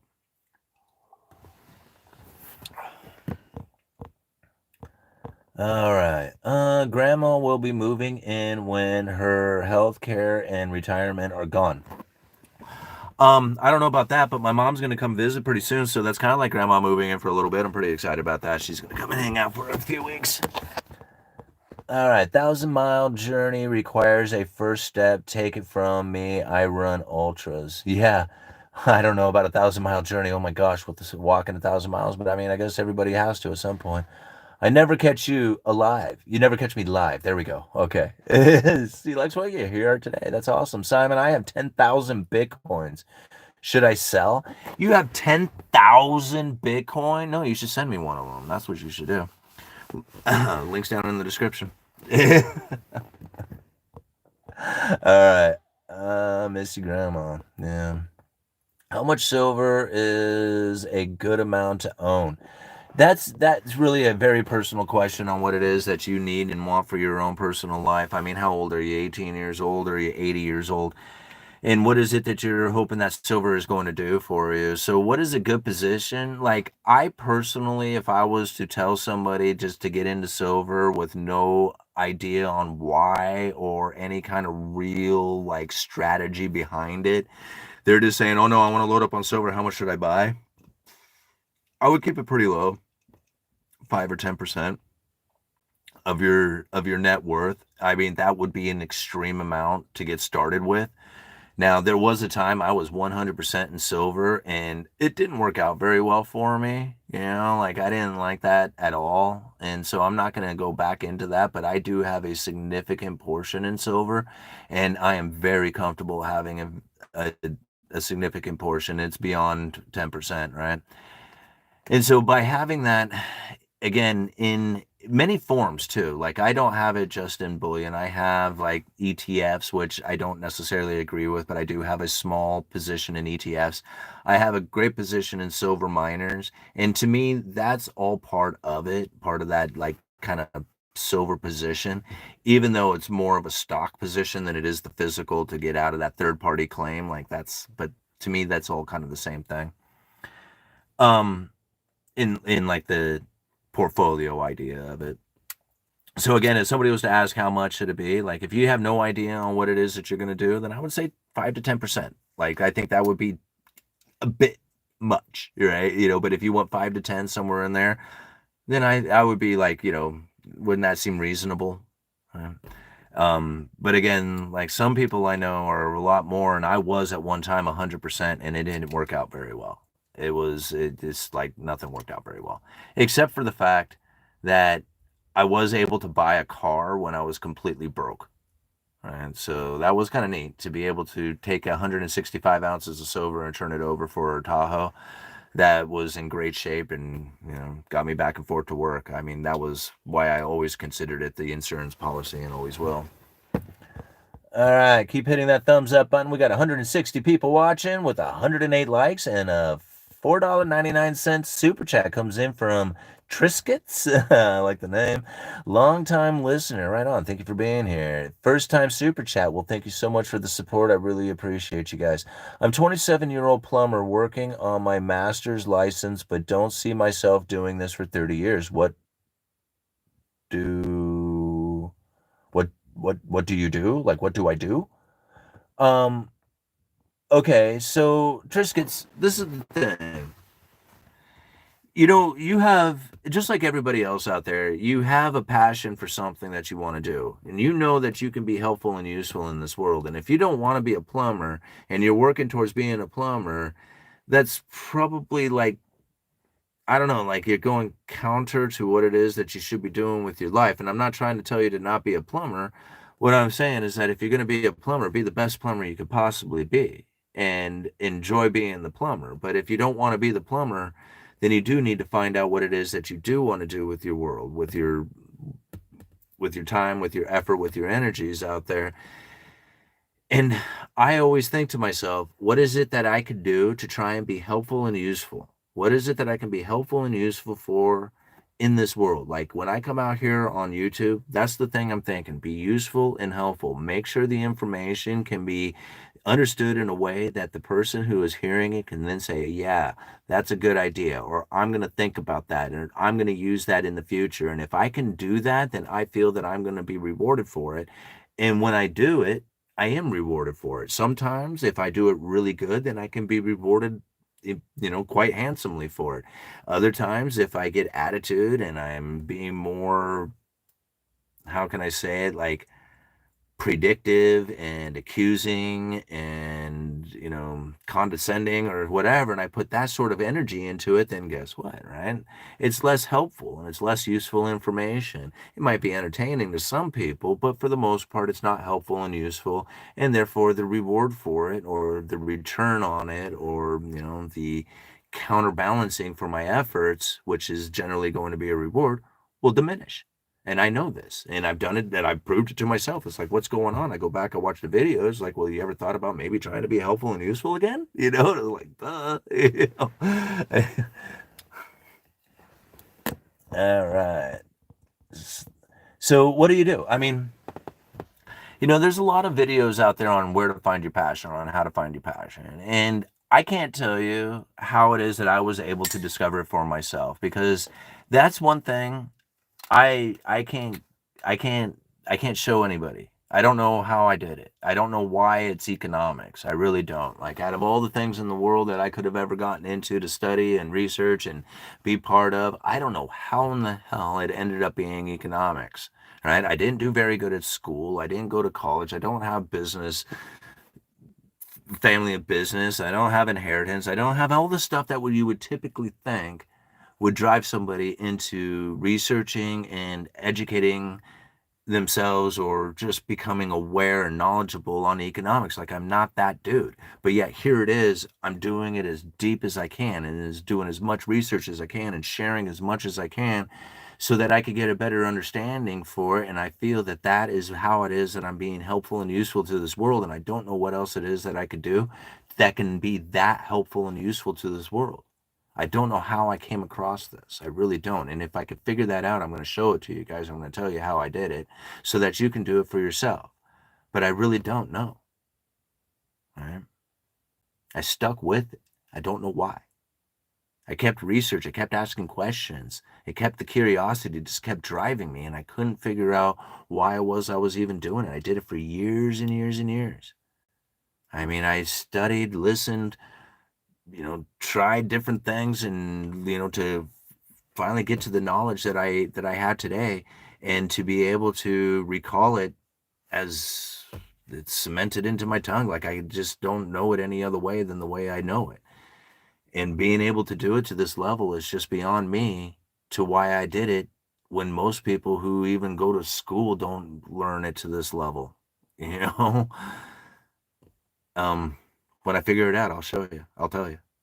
But until then, figure out what your passion is and be helpful and useful to this world. And if you don't know how to do that, if you don't know, like the whole idea of being helpful and useful to the world is like a difficult thought. Like, I don't know how to do that. Volunteer. I think volunteering is probably the easiest way to do this, to figure out what it is that you can do to be helpful and useful in this world. Because once you volunteer, you have changed the way that you are feeling about what it is that you are doing. You are just giving it away. When you just give it away, right? You're not expecting anything in return. I guarantee you there's going to be something that reciprocates from that. Whether it's just a good energy of people who are around you, who you enjoy the vibe, the atmosphere and the vibe that you get from it.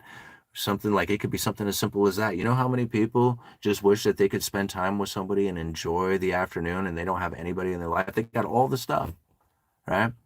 They got the cars and the house and everything they want, but they don't have anybody in their life they can really enjoy anything with. Right? People who volunteer have all kinds of people around them. They're enjoying the day, getting things done, making things happen, contributing to society, making an effort to clean up and make things better. Like, they're doing things that are trying to be progressive in an agreeable way, even. Like, why would you miss out on that? That's the energy you want to be in. So I can't suggest it up enough for the individual who is just like, I don't know what to do. Start there. I bet you find it. I bet you find your passion right away. You start volunteering for things. Volunteer at the animal shelter. Volunteer at the at the homeless shelter to serve up meals or something of that nature. Talk to people, find out why they're there, and find out what happened to them in their life and stuff like that. I mean, it's amazing what will actually come from that when you step outside of what it is that you think you should do, and you start stepping into things that you don't think are actually going to reward you for anything. You'll be amazed on what it is that you get rewarded with. Oh, what we got down there? All right. Thank you for becoming a member. I'm going to do some member-only videos. I promise, guys. I was looking through the speeches, and there's nothing that really jumps out that I think is like really profound stuff. I mean, we can just go through the speeches anyway, just to, see what it is that they're talking about. But I was really hoping that we would find something that is going to be clarifying of what it is that the Federal Reserve intends on doing with their monetary policy strategy towards the end of summer here, because they're going to change it. Remember, like, they had this 5-year-long strategy, and part of that was to have inflation moderately above 2% for some time. And so I'm looking for that wordage to change. Like, I am, and when you think about some of the things that are coming from the Fed speak that's happening out there, and the perception that a lot of people are getting is that the Federal Reserve is planning on doing something with interest rates towards the end of the year or something of that nature, which would make sense if they have changed their strategy, which we don't know if that's going to actually happen or what's in that strategy change until they actually come out with the statement. So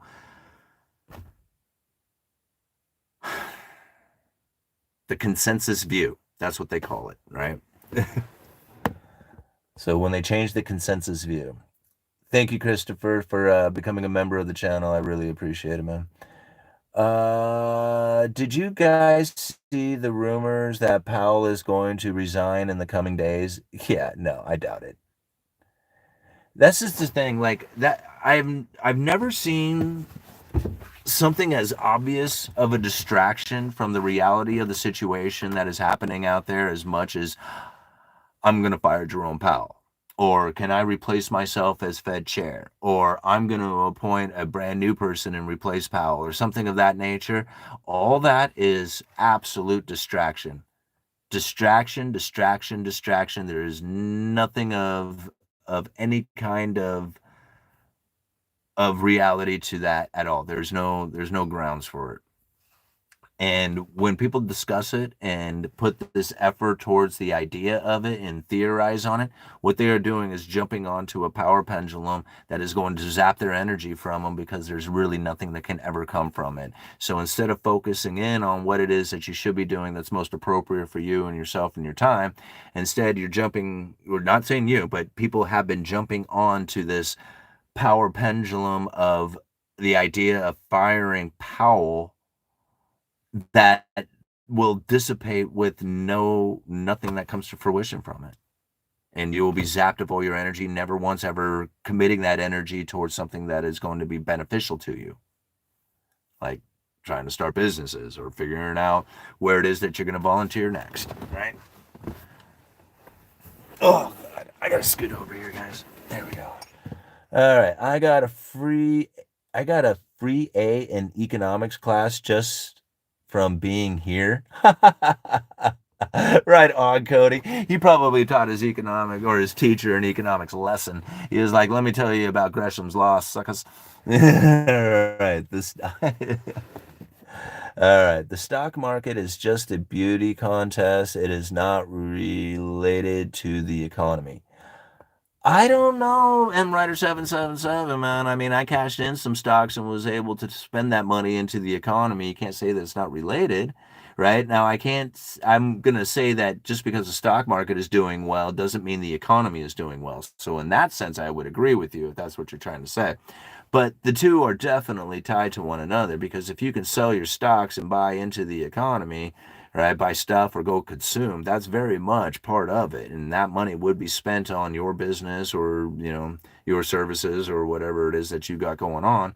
That's what ends up happening when you sell stocks, you spend the money. Right? I mean, you could save it or invest it or whatever, but generally when you sell it, you're buying stuff.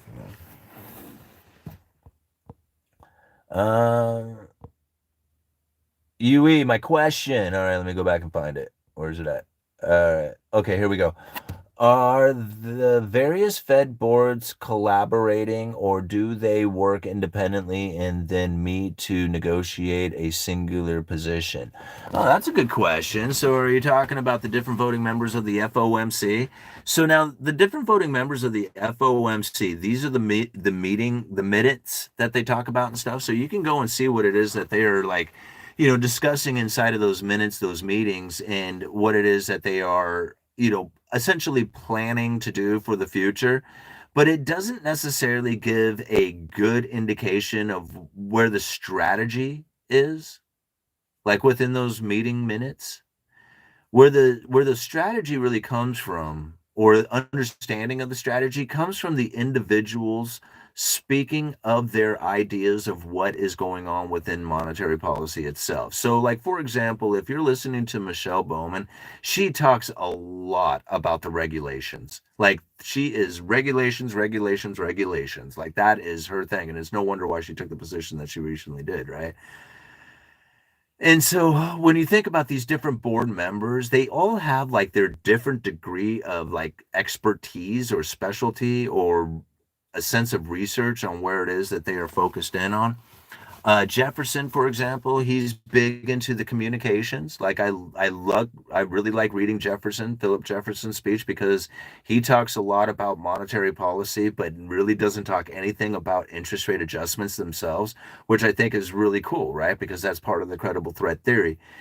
So again, like each one of these individual ones, when you start reading through their speeches, and like not all of them give like a lot of communication out there. They are not necessarily clearly communicating out there in a very profound way that gives you a very good understanding of where they stand.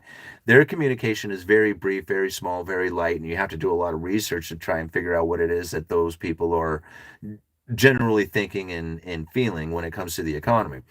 So once you kind of get that, like you start getting to know these different people and getting to know what it is that they talk about and what it is that they have researched, you can kind of see how that comes out in the FOMC, not only like in their press conferences, like when Jerome Powell speaks, you can kind of hear little bits and pieces of all these different voting members of the FOMC. So in that sense, like to me, it is a collaborating effort to come up with the strategy, but I believe each and every single one of them has their own feeling about how it is that that strategy needs to be conducted in order to achieve the goals that they're looking for. Once you know that the goal isn't a 2% target, but a 2% average inflation rate over time, it completely changes what it is that most people are looking at inflation. Like they look at inflation and the Federal Reserve is trying to get it to 2%. This is so wrong.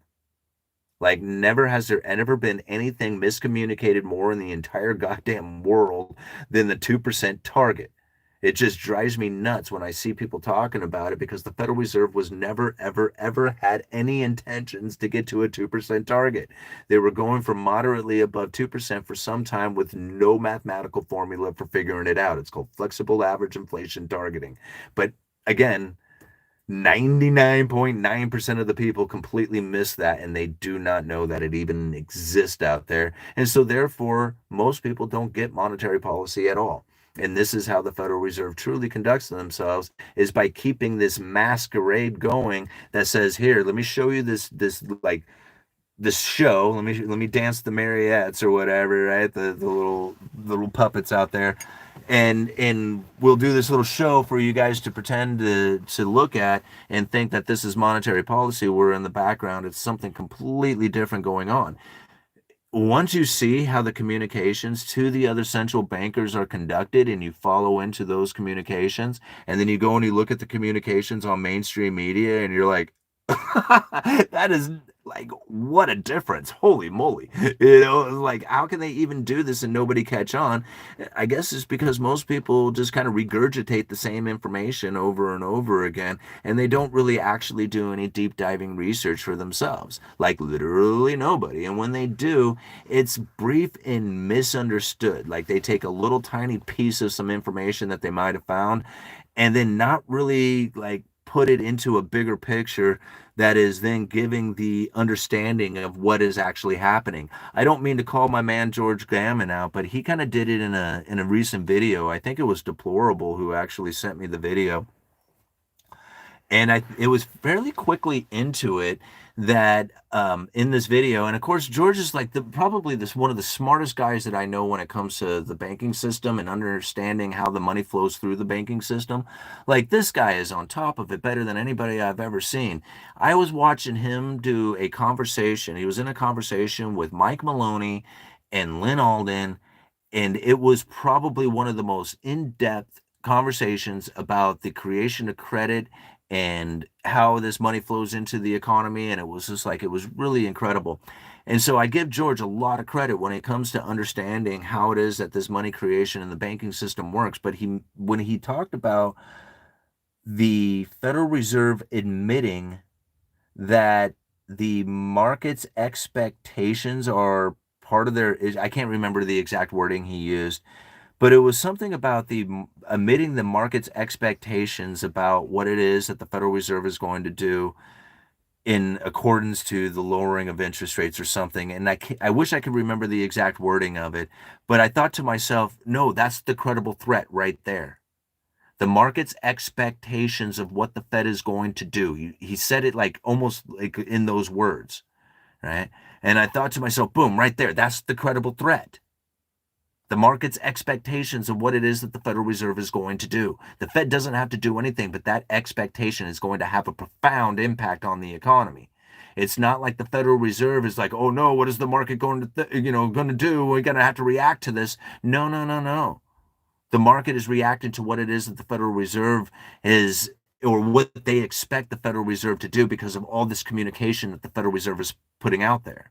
You got to think there was a time when the Fed never communicated. They didn't say anything to anyone ever. You just woke up one day and there was an interest rate adjustment and people went, whoa, what happened? All right.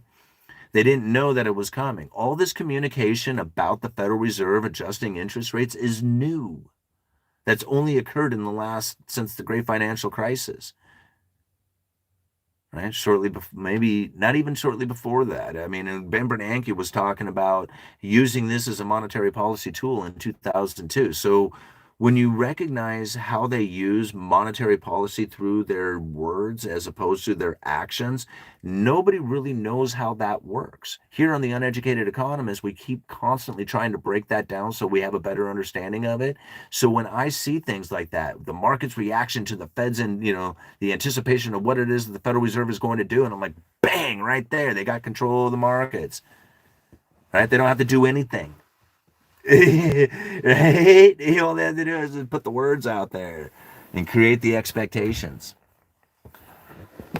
All right.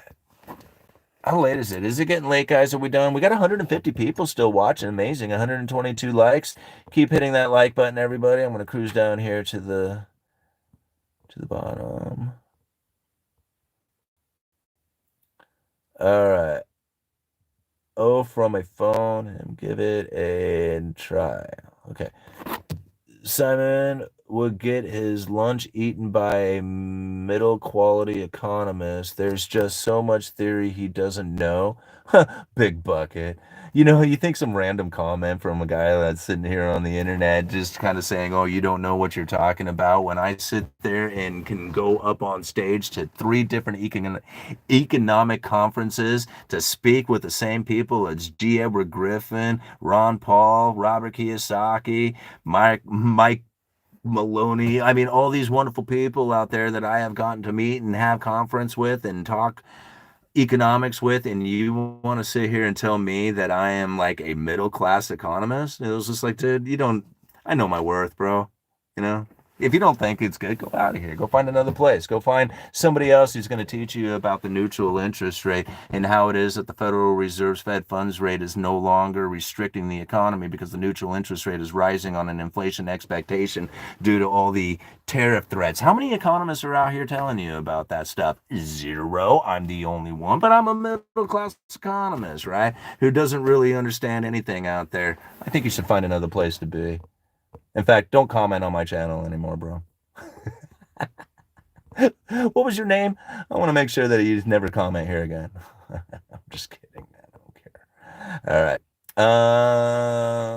Let's see. The markets mostly definitely have feelings. In fact, the market is driven off fear and greed. All right. I already knew about R** Simon. Every economist class learns about it. And big bucket, don't give me your bullshit. All right. The markets most certainly are a person. I believe she's female. All right. Rarely have I heard an economist refer to much better measures of the economist's health and labor force, and that's just the labor participation rate. Labor participation rate is much better measure of the health. Oh, hold on, where are you going? Much better a health of the economy is measure of all labor and the people who are participating in the workforce, not just W-2. For example, W-2 employees are independent contractors, therefore taxes, and the government doesn't. I don't know. I'm not reading big bucket stuff. Okay. Deplorable. Sorry, Simon, I missed that. What did you say? I don't know. Which time? However, the labor participation rate does include my work. Yeah, I don't know. I mean, as far as the health of the economy goes, I think that would probably exist if we were in a class of, if we had a working class that was actually considered the consumer, but that's not necessarily the case anymore, right? So, like, the strong workforce doesn't produce an inflationary scenario like the Federal Reserve had expected from the past. See, this is stuff like Big Bucket doesn't get, right? So, when you have like an inflationary expectation that's coming from, like, the Federal Reserve is trying to create an inflationary environment. Now they use an inflation expectation to try and to try and create that environment because they can no longer create an inflation from the workforce itself. There was a time when they had what they referred to as a neutral employment rate, where the employment at the current level was neither accommodating nor restricting the economy, much like the Fed funds rate. This employment rate, this neutral employment rate, got very close to zero. Like it was like almost at zero itself. So no matter how low unemployment got, it didn't create the inflationary scenario that the Federal Reserve was looking for. This was one of the problems towards the end of the Obama administration, all through the first Trump administration, going into COVID, right? Is that the super low unemployment, historically low unemployment, and at the same time, the Federal Reserve, or the inflationary scenario that the Federal Reserve was looking for, was just simply not there. So again, like the labor force and having a strong workforce doesn't create the inflationary scenario because they are no longer the consumer like the top 20% are. It just doesn't impact the economy like it once did. Understanding that from like 30 years ago, it totally would have worked. Right? Like this, like increasing the labor force, getting those people, active in the economy and getting those people consuming, that would have been it. That would have totally been it. Like I would have agreed with you 100%, but things have moved on and no longer are the bottom 80% of the people, the major consumers. The major consumers are coming from the top 20%. They're the ones important. No matter how much work and effort and time you put into the labor force, it doesn't create more consuming. I mean, it does a little bit, but not enough, not like the top 20% do. Right? Hey, Benny, great to see you here, man. All right, my unit is damn and battled and basiled. Yeah, I figured as much, bro. All right, don't make fun of Simon because he's mad. I listen to Simon all the time because he reminds me of my mom. Oh, deplorable, that's sweet. All right. Okay, Bucket, just go away, man.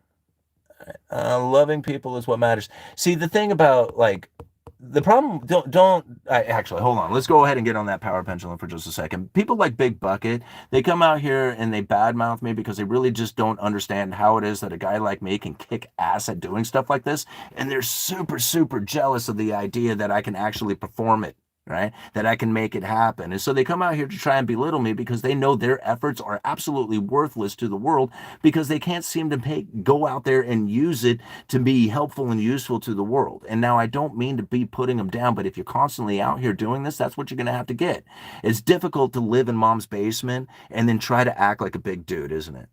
It's much different when you come out here from being a 40-year-old drunk in debt, having nothing going on, to say, hey, man, I was able to pull myself out of that. And I'm sure other people can do it too if I share my story with them. And damn, if I don't find other people who are saying, yeah, man, what you are doing is helpful and useful. So, Bucket, man, I'm sorry, bro. You're in a bad place. I get it. All right. But don't take it out here on us. We're trying to be helpful and useful, man. You can join in with us. That's all I'm saying.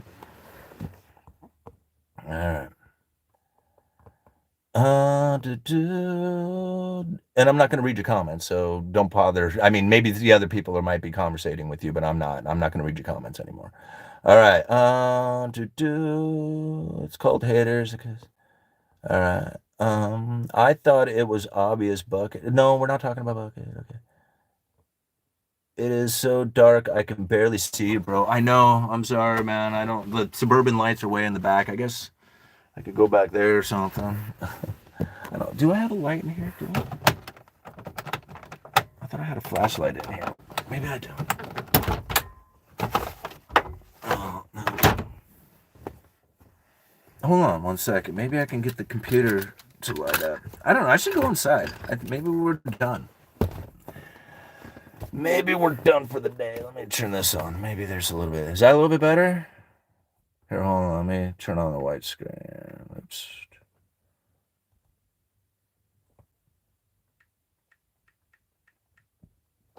There, is that a little better? All right. Deploy. I'm not reading. You're talking about Bucket. Okay. Oh, all right. Well, if this is, I mean, this is one of the reasons why I'm going to have to remove Bucket from the comments section, is because we're here to talk about economics, here to things, to discuss how it is that we can use this stuff to improve ourselves. And if we're just going to have a discussion about, some troll here, then I'm just going to have to end the live stream. Don't engage with them. If I have to, I'll just remove them. But if I keep finding comments with his name in there, then I'm just going to end the live stream. Okay. I'm not trying to be a DH or anything like that. I'm just saying that I'm not going to continue further. I mean, this is it, right? All right. Audio is more important than video. Yeah, that's good. Oh, I appreciate it. Yeah, I like this mic. I mean, I like the idea of it, and if it's coming through good, then I'm gonna hopefully remember to use it all the time. It's lunchtime. Copy that. They don't want to raise inflation. I don't think Simon even said they do. I don't think they want to raise inflation, not at this point. I think they want to keep the inflation expectation elevated because they are attempting to get to a 2% average inflation rate over time, and appropriate monetary policy is seeking to achieve inflation that is moderately above 2% with no mathematical formula for figuring it out. And that's not me saying it. That's Jerome Powell in his own speech talking about the consensus view. I mean, that's all information that's out there, not me.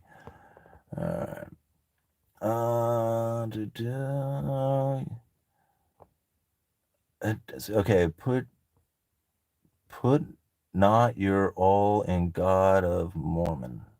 All right, Larry Bird. Simon, do you think understanding economics on a deep level is important to the day-to-day person? It's hard to get understanding of it on your level. And that's one of the reasons why I come out here and I try to have a conversation all the time about it, because yes, absolutely I do. I believe that it gives you so much better understanding of what it is that you need to do on a day-to-day level. Like even something as simple as understanding the meaning behind owning the house.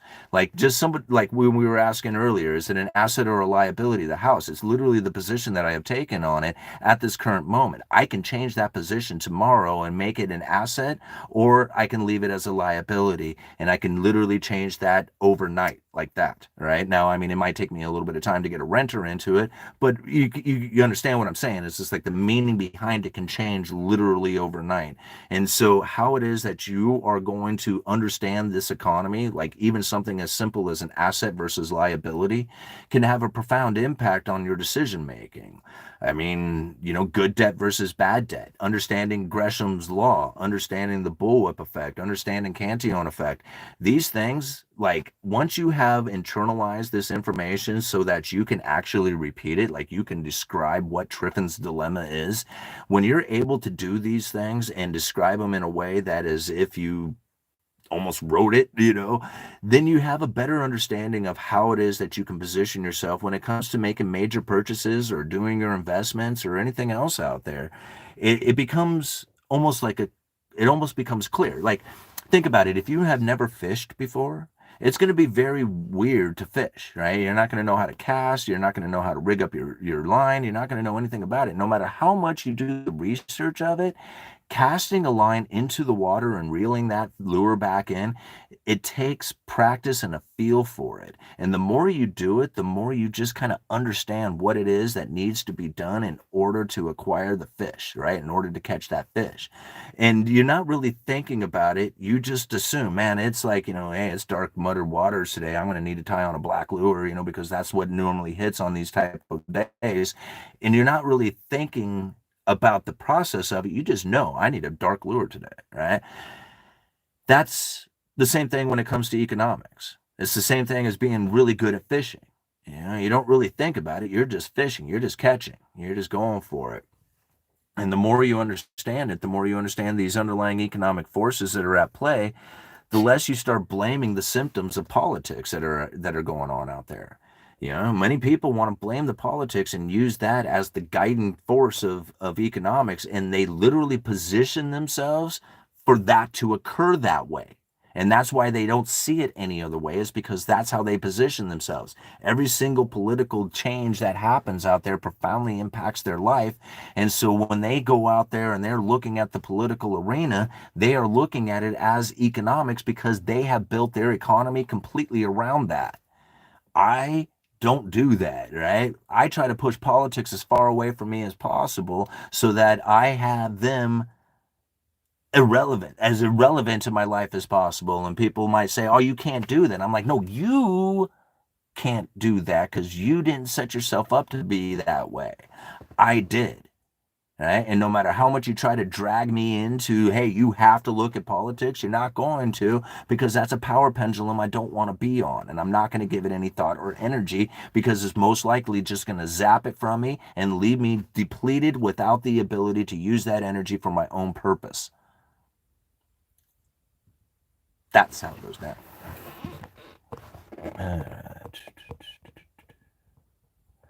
Cruise back up here a little bit. All right. I'm a plumber and a nurse. A resident just flooded the toilet. Oh, all right. Interesting, deplorable. I wonder people mostly in what the rate of change is. Are people mostly in short term? Depends on the term length and the average now.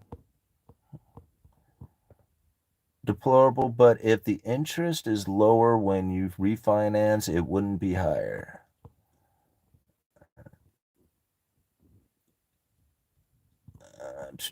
What is that one? 10% of the fishermen catch 90% of the fish. Well, isn't that about the truth? I bet that's probably pretty accurate too.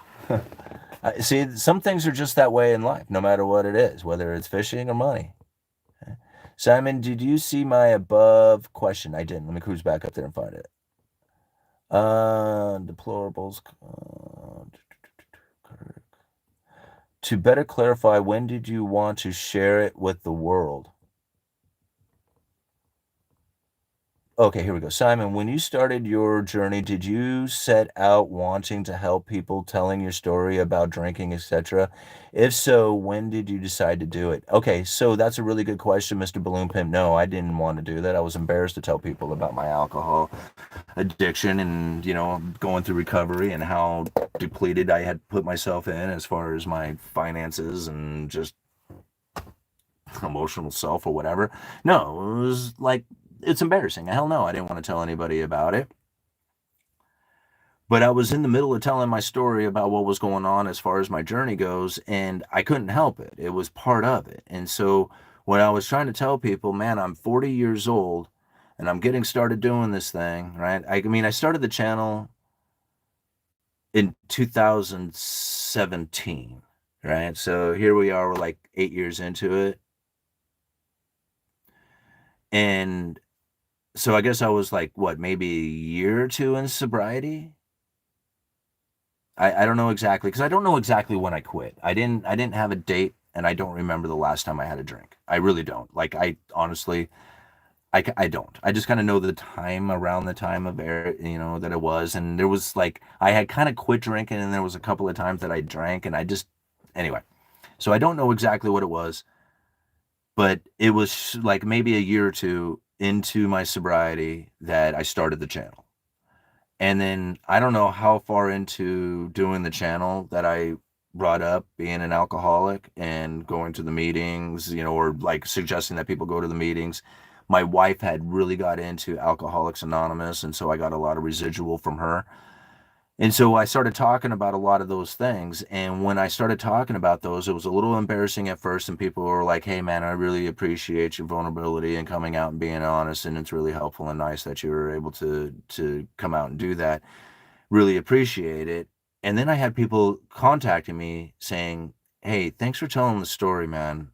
I haven't drank since you told that. And I'm like, whoa, oh, that's new. Like I wasn't expecting that to happen, right? And then, other people started contacting me and they were pretty regular about it too. And they were like sending me emails talking about how, they've been drinking their whole life and the reasonings behind it. And then hearing me tell the story got them to say, man, I'm going to put it down today. And I started getting more and more of those. Like I couldn't believe it. It was like, I couldn't put a number on it, but it was enough. It was enough for me to think, man, if I'm helping this many people by talking about it, I'm going to continue on. Like, this is by far the best experience that I could ever have asked for. Like, all the rest of everything that's going on with the YouTube, the experience to go and, hang out with George at the Rebel Capitalist, or, do these other events with Mike Zuber and go and meet people like G. Edward Griffin. Like, I cannot thank these guys enough for not only, allowing me to be a part of their community, but to respect me enough to put me on stage as well, to say, here, man, share your story, share your thoughts with this community as well. Like, I don't know how the hell I was able to get here and do this, but being able to have people come to me and say, man, thank you for telling your story about your addiction with alcohol and helping others, that tops it. It absolutely tops it. And I'm totally honest when I say that, because I know that if I had not given it up, that I would not be here today. And it's not that people who are drinking are held back. It's people who are drinking too much. Right? It's not the alcohol. It's the person who is consuming too much alcohol. It's the meaning that you put behind it and what it is that you're doing with it. And for me, it was way too much. And for a lot of people, it's way too much. And for some people, it's not a matter of moderation. It's all or none. And so for me, it just had to be none. And that was it. And once it became none, and it was a difficult road to go down, I stuck with it and I stayed with it the entire time. I've never once, ever once, have I cracked anything, a beer, drank anything. Not since I've given it up. When I committed myself to it, it was over. And don't get me wrong, I think about it a lot. All the time. All the time. It's years. It's been years and years and years. It's like almost 10 years since I've drank. And I still think about it. Every day, 4 o'clock, right? I think about drinking. And I don't know why. I mean, like all day I can go, I never even cross my mind. 4 o'clock, bang, pops into my head. 4:30, I get in the truck, I'm driving, I drive straight home. I don't stop at the store or anything else. I don't think about it then, but I do think about it right before I get off of work, because it was so ingrained into me. It was so many times that right after work I would go and drink. And so when it came close to quitting time, right, I would start getting antsy, and I still do. And I don't know if that'll ever go away, but it's not something that drives me to run out there right after I get off of work or anything. And generally, it's usually gone by the time I even get in the truck and start driving. It's all dissipated away. All right. All right. All right. Where are we at here? The only thing I hate about work is the sacrifice about being away from family. I agree, deplorable. I said if I was going to read one more of these with his name in it, I was going to be done, man. And well, I appreciate the support, man. I really do, deplorable, but please stop talking to that dude. All right. You're inspiring a lot of people, Simon. It's because you are genuine and I appreciate you. Am so happy for all your success. You're a good person. If God's work exists, you're doing it. Well, thank you, Mr. Balloon Pimp. I really appreciate the nice comment.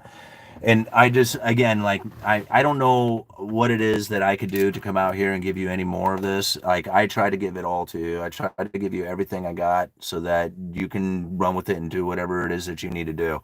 I try to share the links. I try to put everything there for you so that you can form your own opinions from it. I know my ideas are far different from what a lot of people would suggest. In fact, you're probably never going to find anybody who is going to bring you any kind of understanding about economics like I have brought to you. And now most people who are studying economics are studying it from an institutional point of view. They have been educated in it from an institutional point of view. They have never learned it from themselves. They never studied the research or did the research themselves. They are literally getting fed the idea of what it is that's happening out there. And that's how come 99% of the people can miss things like the 2% target instead of flexible average inflation targeting. And it's easy. Why? Because most people who study economics, right, have a reason to study it. Those who never had any reason, like I did, didn't have any path to the journey. I was just, yeah, give me the information and I'll take it from any direction. I have no intention on doing anything with it except for learning.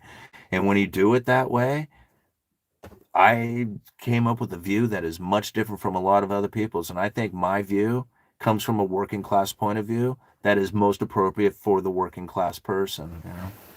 I mean, if you're learning economics from somebody who's 30,000 feet in the air, how the hell are you supposed to understand it from there? You're not standing 30,000 feet in the air, you're on the ground. Working class like everybody else, you know? All right.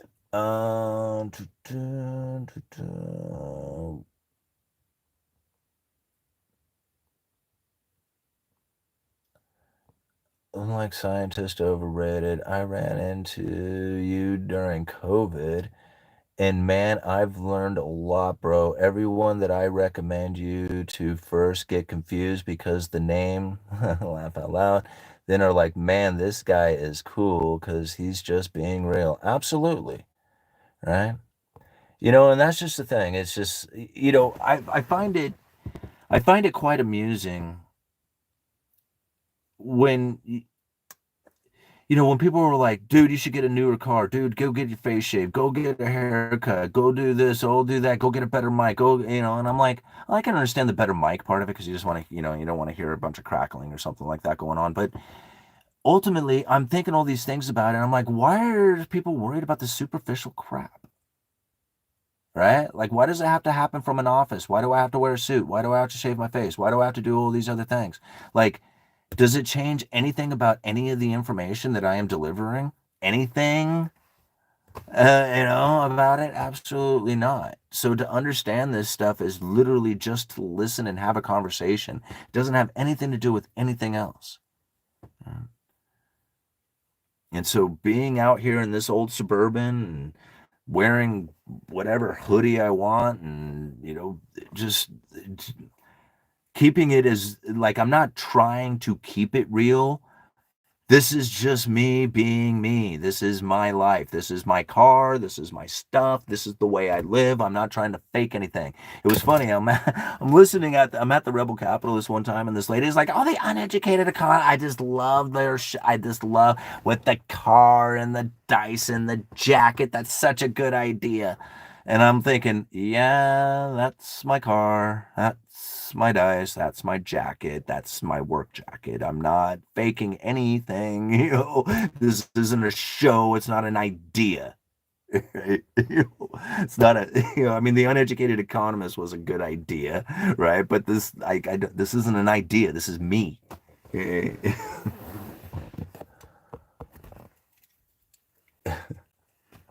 All right. The meaning behind your name is brilliant. Many people don't get it. Yeah.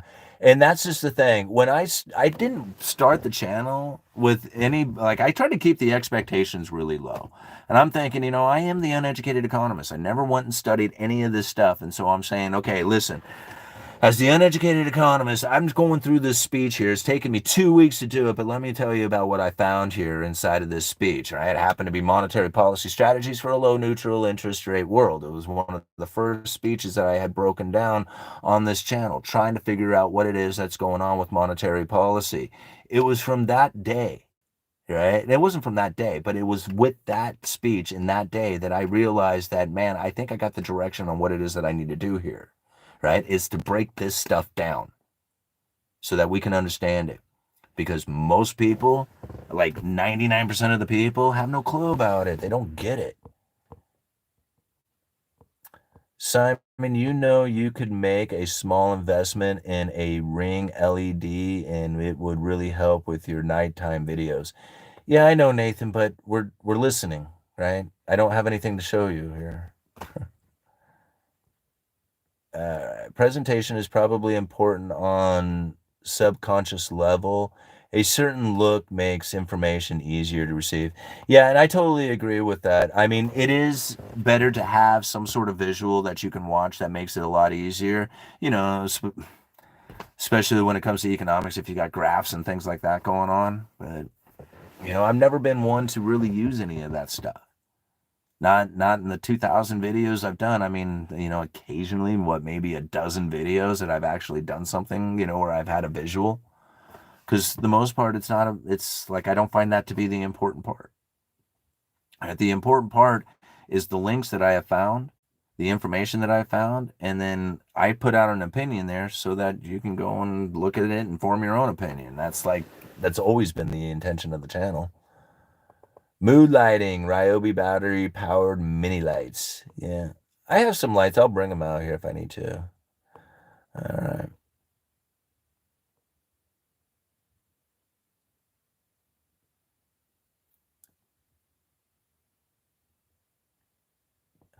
Big bucket. Okay, okay. Listen, I'm not attacking you. You attacked me. You're the one who came out here telling me that I didn't know shit about what's going on with the economy. So don't give me that. All right, now here, I'm going to break something down for you, Big Bucket, since you seem to want this. And now I'm going to do this, and then I'm going to call it quits for the day. And I'm going to tell you right now that this is not me who came up with this, right? And I think you have it backwards, right? How keeping high rates is supposed to raise inflation expectation. That's not what it is. The inflation expectation raises the neutral interest rate. That's different from them causing inflation from a higher rate. That's not what I said, right? So that delusional statement that you make is now confusing your entire whole concept of what it is that I have communicated here. I didn't say that they raise rates to raise inflation. That's not the way it works. Right? Now, if you go back to John Williams' speech, I mean, you asked, right? I mean, if you don't want to hear it, then don't ask. We're going to go and break this all down now. Right? So now, if you go to John Williams' speech, Monetary Policy Strategy, how long have you been with us, dude? Have you been here for a while? I mean, is this your first time here on the channel, or have you been here a while? I'm just curious. Because I feel personally attacked by you, honestly. Right? Bring it up here. Why isn't this thing coming down? What's going on here? Why aren't my downloads working?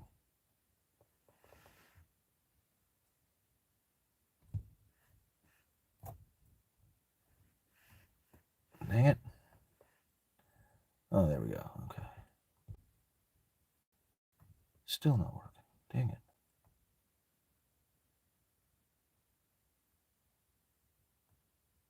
All right, here we go.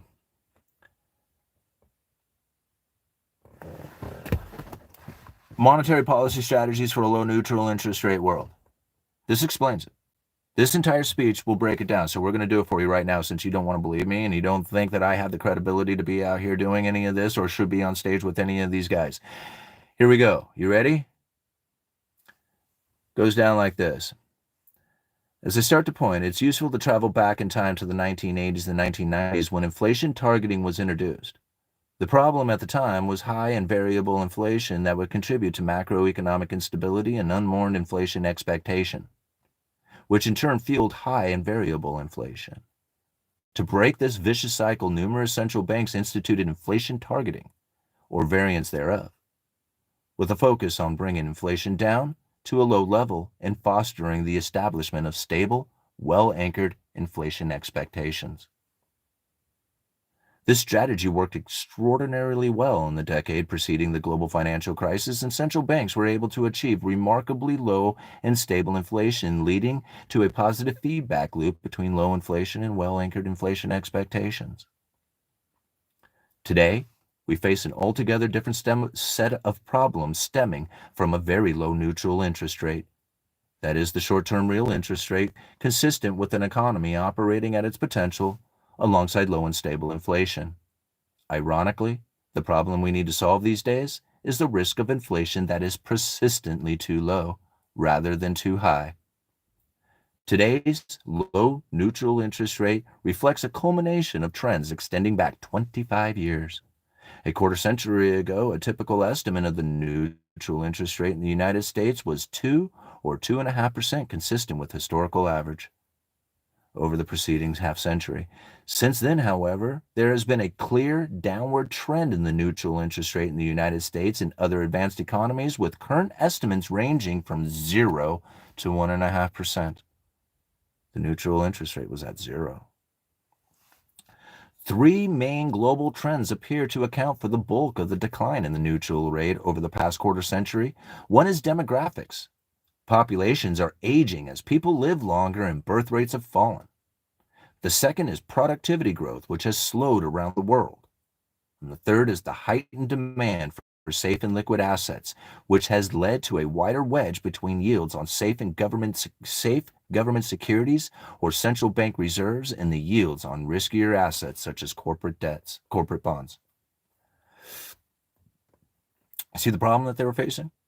Population, productivity growth, and a wide wedge because everybody was feeling that there was no inflation and they were okay buying them government securities with a low yield, creating this wider wedge between the safe and liquid assets like U.S. Treasuries and corporate debt. Importantly, the onset of these trends preceded the global financial crisis, and they have continued even as countries have recovered. Although there is a great deal of uncertainty about the neutral rate, and conditions may change, right? Again, this is from 2018, right? And things may change. A reasonable assumption is that it will remain low, not far from current levels for the foreseeable future. Here we go. This is when it gets really good, bro. Stick around, okay? What does the low rate mean for monetary policy and anchoring inflation expectation?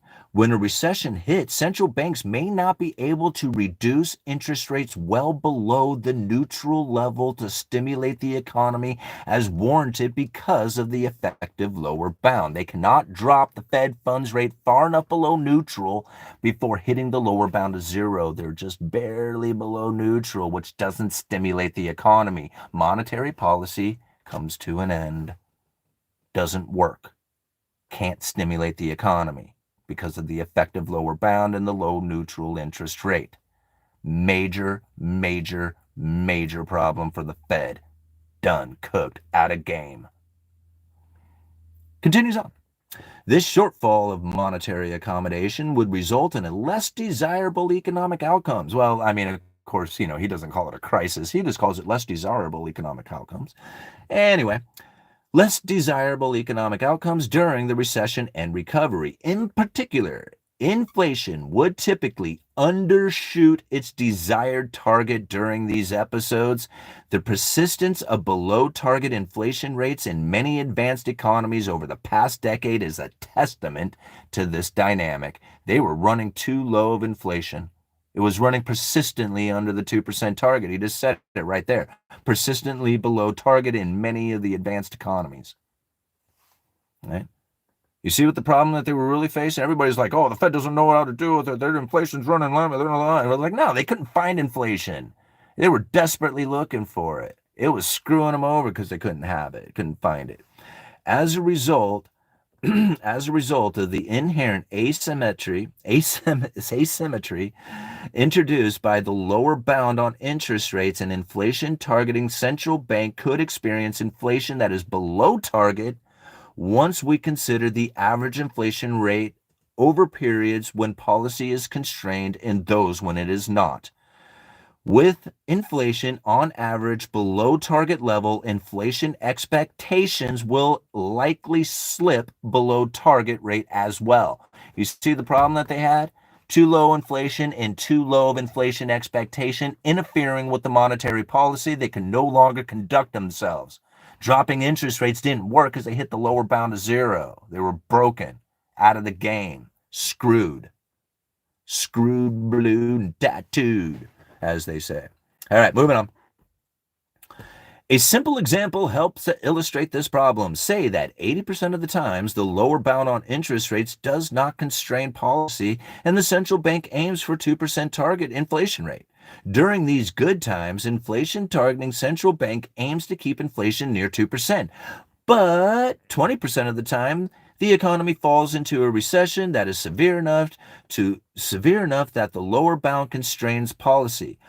Assume that during these periods, inflation averages only 1%. So 80% of the time, inflation is averaging 2%, and 20% of the time, it averages 1%. The resulting average rate of inflation is about 1.8%. As a consequence, inflation expectations are likely to become anchored at a long-run average of 1.8% below the desired 2% target. Major problem for the Federal Reserve. They're like, God, where is this inflation? Where's the inflation expectation? We are too close to the lower bound. If we do not raise this up, we do not have monetary policy. It is interfering with what it is that we can do here.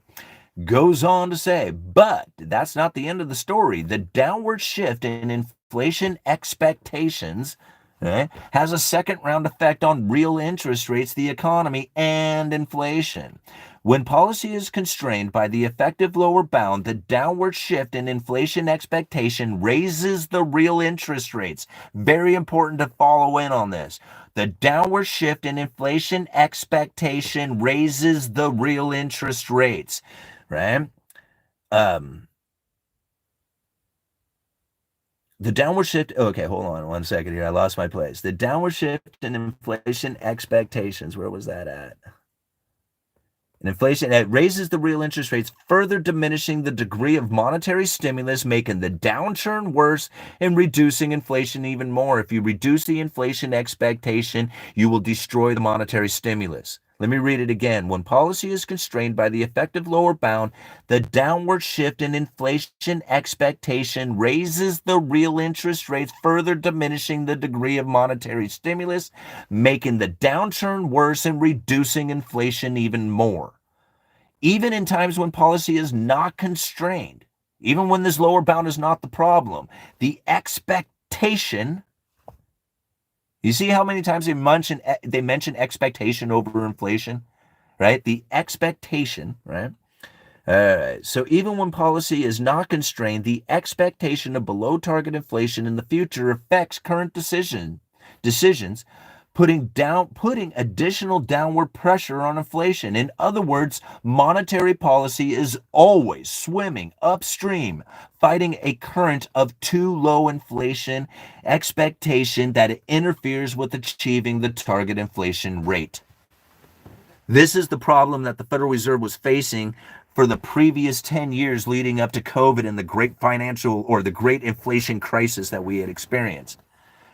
Totally saving the Fed's monetary policy. I don't know if Big Bucket understands that. All right. A number of alternative monetary policy frameworks have been proposed for the aim to tackle the problems associated with the lower bound on interest rates. Although they differ in many ways, it is useful to divide these proposals into three broad categories. The first option is to maintain a basic framework of inflation targeting and rely on a combination of aggressive conventional and unconventional policy actions when facing economic downturns to limit the deleterious effects of the lower bound that carries with the risk that inflation expectations become anchored at a too low a level. What he's saying for the very first option is that they can continue on with what it is that they have tried in the past. Quantitative easing, asset purchases, interest rates at zero. This didn't work for him, or else he wouldn't be giving this speech in 2018 trying to figure out how it was that they were going to get the inflation expectation to be elevated so they can at least get to the 2% target. They know that quantitative easing 1, 2, 3, and 4 failed to produce the inflationary scenario that they were looking for. They know that that first option wasn't going to work.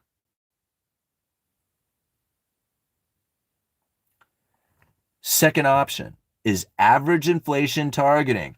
Oh, wonder who keeps bringing that one up. Flexible average inflation targeting over time with no mathematical formula to figure it out. I wonder who keeps saying that over and over and over again. Right here, the Uneducated Economist trying to share the monetary policy with you from a working class point of view, much different from anybody else is saying. He goes on to say this. The second option is average inflation targeting, where the central bank purposefully aims to achieve an above target inflation rate in, quote, good times, when lower bound is not constrained. Properly designed and implemented, such an overshoot can offset the inflation undershoot during bad times. so that the long run average inflation rate and inflation expectations, the expectations too, are in line with the target. Average inflation targeting, where they purposefully aim to achieve an above target inflation rate in good times.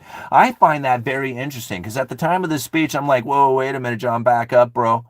Back up, Mr. John Williams. I got a question for you right there. You just went and did quantitative easing 1, 2, 3, and 4, took the Fed's balance sheet of $850 billion to over $4.5 trillion and failed to produce an inflationary scenario. What is it that you could possibly do out there to create an elevated inflation expectation so that you can get an average inflation rate over time? I mean, all that quantitative easing didn't do it. You think that would have done it? Like, you think that would have done 850 billion balance sheets at 4.5 trillion, right? No, because money printer go bird doesn't cause prices to go up when it sits on the big bank's balance sheet unless that money's lent into the system. So no, it doesn't create inflation, does it? And that was John Williams' problem. They had to get an inflation expectation to be elevated. The third option is price level targeting, including various offshoots such as nominal GDP targeting and temporary price level targeting. In such a regime, the central bank commits to keep the price level near a steady growing target path like average inflation targeting. This strategy promises to overshoot the target inflation rate in good times to make up for the inflation undershoot when the policy is constrained. So no matter what they did, they had a plan to overshoot inflation. They needed it to save their monetary policy. Raising the inflation expectations, not anything else. Screw everything else. Raising the inflation expectation raises the neutral interest rate. Raising the inflation expectation lowers the real interest rates. By lowering the real interest rates, you can actually stimulate the economy on an elevated inflation expectation, if you can believe that. All things being equal, we already learned that lowering the inflation expectation raises the real interest rates, further diminishing the degree of monetary stimulus. John Williams just said this. Raising the inflation expectation lowers the real interest rates, increasing the monetary stimulus. That's the reason why we find an economy that is so resilient today. Why it is that the stock market is doing so well at all-time highs is because we're far less restricted than anybody had ever considered it. In theory, both average inflation and price level targeting can solve the problem of anchoring inflation expectations at the target rate while maintaining a low inflation target rate and low neutral rates. You hear that? In theory, both average inflation and price level targeting can solve the problem of anchoring inflation expectations at the target rate while maintaining low inflation target rate and low neutral rates. Although price level targeting is a bigger leap from inflation targeting than average inflation targeting, each can be implemented in ways that are very similar to standard inflation targeting, either in terms of forecast targeting or policy rule. Importantly, neither will likely be effective in practice unless communicated clearly, right? Neither will be effective in practice unless communicated clearly. They had to put the perception in you. Have to. And carried out consistently over time. More broadly, all of these proposed strategies face potential cost and benefits in terms of macroeconomic performance and communications and robustness to uncertainty, which require careful study. In considering alternative monetary policy strategies, academic experts, policymakers, and others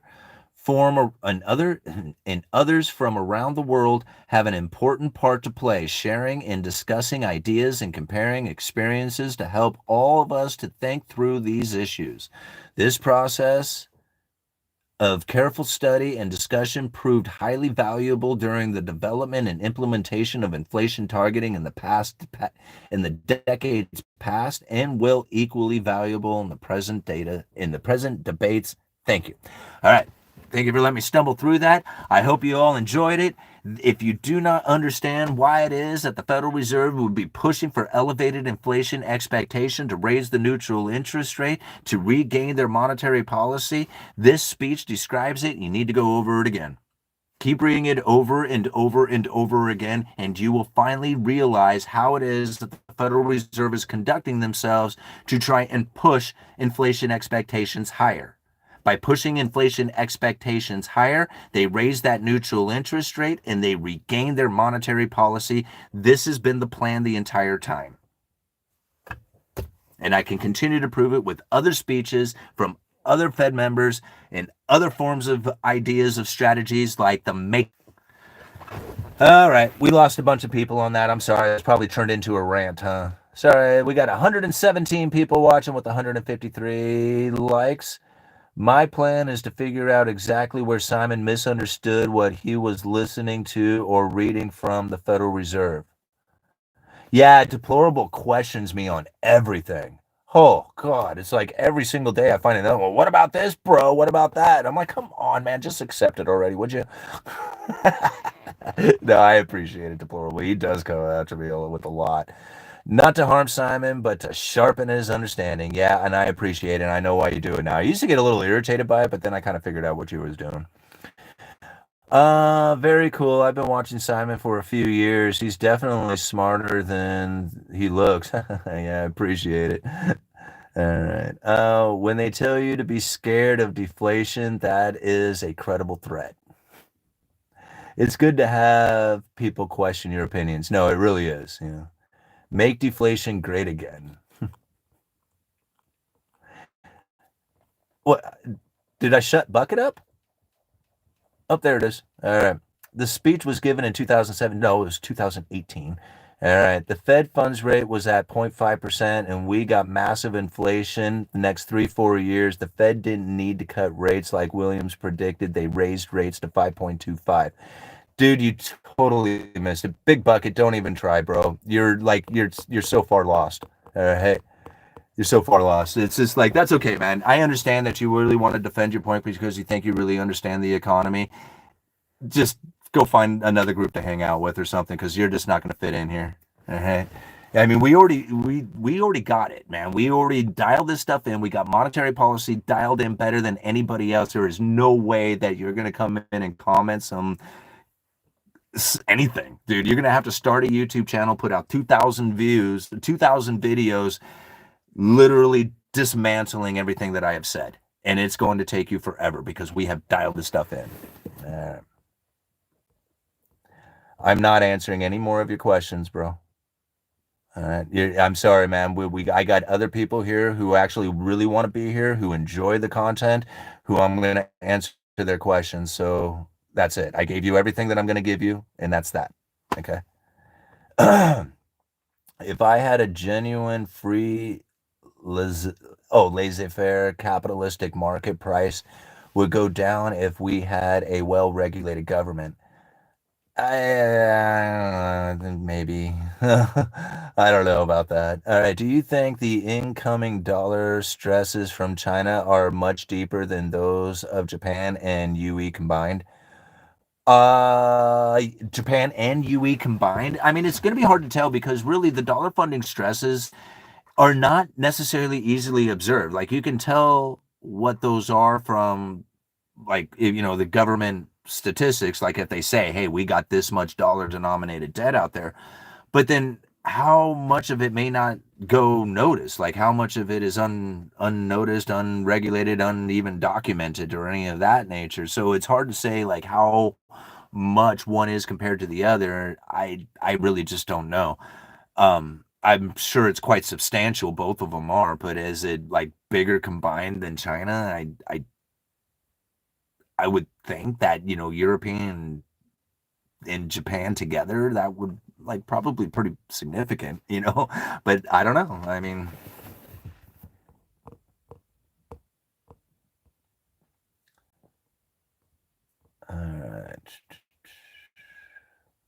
I do not believe making money in order to consume goods is mankind's sole purpose on this planet. I mean, But like, why is it that people like building stuff, you know? I've already read a couple of sample pages that are available on the web, and it looks pretty dang interesting. Damn interesting. What are you talking about?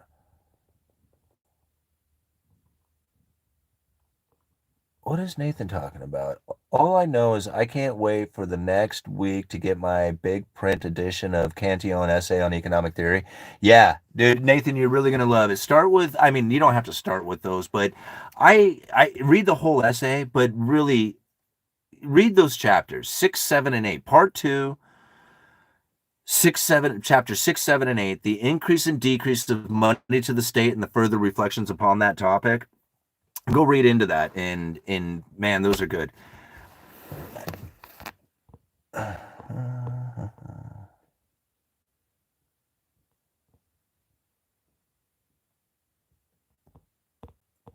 right. Excellent demonstration of patience, Yui. In which way? I don't know. I kind of went off there. I ranted a little bit. Was that patience? How many words is it may end up reading it? Um, I don't know. I mean, here's the whole thing. Yeah, I mean, you remember, Cody, you can go get it for free off the Mises Institute, right? So you can go get it and just go read those 3 chapters. But I mean, you know, this whole book, I mean, it's big print, you know, this big, you know, it's like, you know, a textbook. It's, you know, fairly big print. It's 238 pages. Yeah. It's good stuff. I mean, some of it is like, it's kind of boring. I mean, you got to think about it. It is economics, so it's boring. But, you know, there's some really, really good stuff inside of there. And I tell you, I cannot suggest it enough to go and read those 3 chapters. All right. Money is just a measure of productivity, and humans beings are put on the planet to be productive. Agree with the title. Simon, do audio reading of it, and I can't read.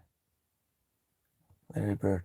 Yeah, you know, I could like I mean I've broken down chapters 6, 7, and 8 in a live stream not too long ago. It was just and it was, you know, a public live stream, so anybody could go check it out. Can I send you an email later on tonight about my future business plans? Absolutely, Cody. I would love to see it. All right, Alex, I'm pretty young, early 20s, and when I talk to my friends about how the Federal Reserve actually operates from the outstanding information I get from your channel, they think I'm crazy conspiracy theory, Theo. Yeah, and most people will, you know, because when you're talking in this way, like I mean, just even trying to break down the uh the monetary policy with the idea that the Federal Reserve is going for a 2% target as opposed to 2%, or going for average inflation rate over time as opposed to a 2% target. Sorry. People, that right there, like that little bit of information is it's so obscure to most people to understand it. And then to misunderstand that particular part really throws the rest of the monetary policy completely off, right? See, just so I can help big bucket out there. This is the consensus statement on long-run goals and monetary policy strategies. This was reaffirmed in January of 2024. It says, in order to anchor long-term inflation expectations at this level, the committee seeks to achieve inflation that averages 2% over time, and therefore judges that following periods when inflation has been running persistently below 2%, appropriate monetary policy will likely aim to achieve inflation that is moderately above 2% for some time. Now, this was, again, reaffirmed in 2024. This will happen again. The consensus statement will be either kept the same or changed here towards the end of summer. We'll get another consensus statement out there, and we'll find if those words are in there. But what I think is really interesting is that those exact same words were stated from Jerome Powell, August 27th of 2020. The persistent undershoot of inflation from our 2% long-run objective is a cause for concern. Many find it counterintuitive that the Fed would want to push up inflation. Not only did we find it counterintuitive, we found it damn near impossible considering that quantitative easing 1, 2, 3, and 4 failed to produce the inflationary scenario. He goes on to say, after all, low and stable inflation is essential for for a well-functioning economy, and we are certainly mindful that higher prices for essential items such as food, gasoline, shelter add to the burdens faced by many families, especially those struggling with lost jobs and incomes. However, inflation that is persistently too low can pose serious risks to the economy. It can pose serious risks to the top 20%. The rest of the people, they don't matter. However, inflation that is persistently too low can pose serious risks to the economy. Inflation that runs below its desired level can lead to an unwelcome fall in long-term inflation expectations, which in turn can pull actual inflation even lower, resulting in an adverse cycle of ever lower inflation and inflation expectations. He goes on to say this, to the persistent undershoot, oh, wait a minute, I said that one, it's not there. Here we go. To prevent this outcome and adverse dynamics that could ensue, the new statement, the one I just told you about, indicates that we will seek to achieve inflation that averages 2% over time. Therefore, following periods when inflation has been running below 2%, appropriate monetary policy will likely aim to achieve inflation that is moderately above 2% for some time. In seeking to achieve inflation that averages 2% over time, we are not tying ourselves to a particular mathematical formula that defines the average. So all these people who are talking about, well, the Federal Reserve's average inflation rate is this, blah, blah, blah, blah, I don't know what the hell they're talking about, because the Federal Reserve doesn't have a mathematical formula for figuring that out. So there's no way that somebody can come out on TV and tell me what the average inflation rate is, considering that the Federal Reserve doesn't have a mathematical formula for figuring it out. So there's no way that those individuals know what the monetary policy is, nor do they have an understanding of the strategy behind it. If the Federal Reserve doesn't have a mathematical formula for figuring it out, there's no way that some economist out there can figure it out. Thus, our approach could be viewed as flexible form of average inflation targeting. Our decision about appropriate monetary policy will likely continue to reflect a broad array of considerations and will not be dictated by any formula. All right? How many people know that? Did you know that, Big Bucket? All right. All right. Very cool, Nathan. Didn't know that. All right, Simon, I'm going to start a YouTube channel, and all I'm going to do is take calls and listen to people's theories on economics. If you can get an audience, I'd say go for it, man. I love that game show with Ben Stein's Money. Yeah. Yep, no reference point, don't define it, ignore it. How do you grade Powell's term? I don't grade Powell. Powell is just the spokesperson for the FOMC. How do I grade the FOMC during Powell's term? I can answer that because I can't tell you about Powell. Powell's just a dude, man. He's just some dude on the FOMC that speaks on behalf of him. He is not in charge. You replace Powell, it doesn't do anything to change the monetary policy strategies. It will change the spokesperson. It will change the voice of the FOMC, but it doesn't change the strategy. It doesn't change the mindset, and it doesn't change anything about the way the Federal Reserve is going to be conducting themselves. So my opinion of the FOMC during Powell's term has been quite exquisite, considering that they pulled off what was absolutely the biggest gaslighting in history. I mean, dang. I mean, I have to give it to them. Holy crap. I did not think that they would be able to do it, but damn if they did. Right? Think about it. How many people believe that the Fed is going for a 2% target? Everybody. Gaslighting in history. Our 2% goal. That's what they call it. Our 2, I mean, they call it all kinds of 2%. We're going to change the 2% over the long run. Right? Nobody knows what that means. They think that it means that they're trying to get to 2% and stay there. They have never, ever, ever, ever, ever, ever in the history of the entire existence of the Federal Reserve have they ever been able to maintain a 2% target. Why in the hell would anybody think that they could do it now? Blows me away. They're trying to get to a 2% target over the long run. And it was like, they can't get to, no, they can't. No, they won't. If they had done it in the past, I might believe it, but they have never once ever achieved it in the past. Even when they were trying to, they couldn't do it. And so now they're not even trying to, they certainly aren't going to do it. right? But we here on the Uneducated Economist and now Big Bucket are the only people who know that.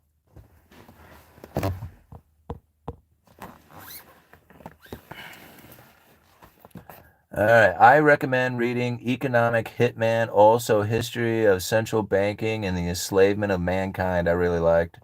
All right. It's beyond disbelief the amount of people who even consider a discussion with others on the topic of the Fed chair being replaced. The masses are severely miseducated. That's why the system works. I totally agree. And every single time that a statement like that comes out, or Trump is like pushing that attention towards this idea, I'm gonna fire Powell. Can I replace Powell? Blah blah blah blah blah blah blah blah blah blah. Just a bunch of hot air nonsense. Power pendulum zapping the energy of the people to deprive them of the ability to use that energy for their own purpose and use and their own good, right? It literally just takes it right out of them and says, "Sucker, you lose. We get it. Fire Powell. Ha ha." You know? And I mean, I look at that and I think to myself, no way is this working. And it does. Totally works. Like there's literally not, like it's so superficial. Doesn't matter if you replace Powell. Trump has no power to do it. Wouldn't matter if he did. Can't put himself in that position. None of this stuff has any kind of merits to it. Is complete artistic fantasies that is designed and implemented and put out there to literally draw your attention away from doing things that would actually benefit you. It takes your energy and your thought power and it zaps it from you. It literally harvests your energy from you.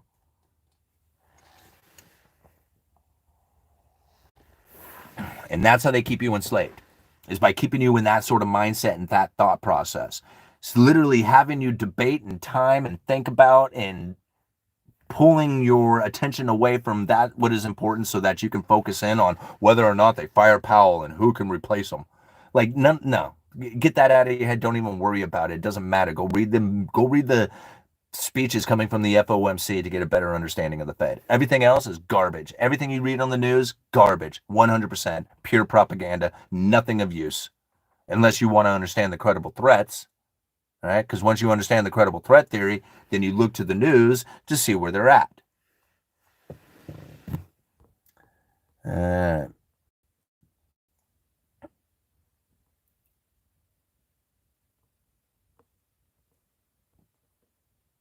Okay, where are we at here? Simon, so why was inflation so incredibly high in the late 70s and the early 80s? Well, okay, so this is a different time. You got to understand, like, okay, so think about two different types of inflation that we had that were pretty major, right? World War in the late 70s, early 80s, right? Now, the war came from supply chain shock. All the efforts, everything that was going on went to the war effort, right? So everybody was deprived. So if you have supply demand imbalances, you're going to find inflation that comes from that. So it's pretty easy to understand why it was that we had inflationary scenario during the wars, right? With all that effort going to fight the war, all the material, all the stuff, right? 70s was a little different. We severed ourselves from the gold standard, and the dollar was failing, right? The dollar was losing its value. The dollar was losing its people were losing confidence in the dollar. It was so bad, right? It was so bad that the Carter administration, right? During the Carter administration, the US Treasury was issuing out government bonds. This is United States government bonds that were due in German marks and Swiss francs. Literally, the Carter administration's Treasury Department was issuing out government bonds that were due in a foreign nation's currency. They weren't due in dollars. They were due in German marks and they were due in Swiss francs. And the reason why they were doing this is because the confidence in the dollar had been lost. And the only way they could take out the debt or issue out the debt was the promise to pay it back in a different currency. That's how bad it got. So the inflation that we were experiencing in the 70s was much due to the fact that we had the loss of the confidence of the world. and that they didn't want the dollar anymore. And they're like, you're going to sever yourself from the gold standard? Well, then screw you. We're out. Right? That's what was causing the inflation in the 70s and 80s. Then they shot the interest rates up to 15%. This had everybody looking at the U.S. Treasuries going, oh, hell yeah, we'll take us some of that. Can you imagine loaning $1 million to the government back in the early 80s, getting $150,000 a year return? That was pretty decent. A lot of people started taking advantage of that, and they started investing back into the United States. So now when we think about what was really happening from the war causing inflation, and we think about what was happening in the 70s and 80s with inflation, we had a combination of essentially the two of those things taking place during COVID.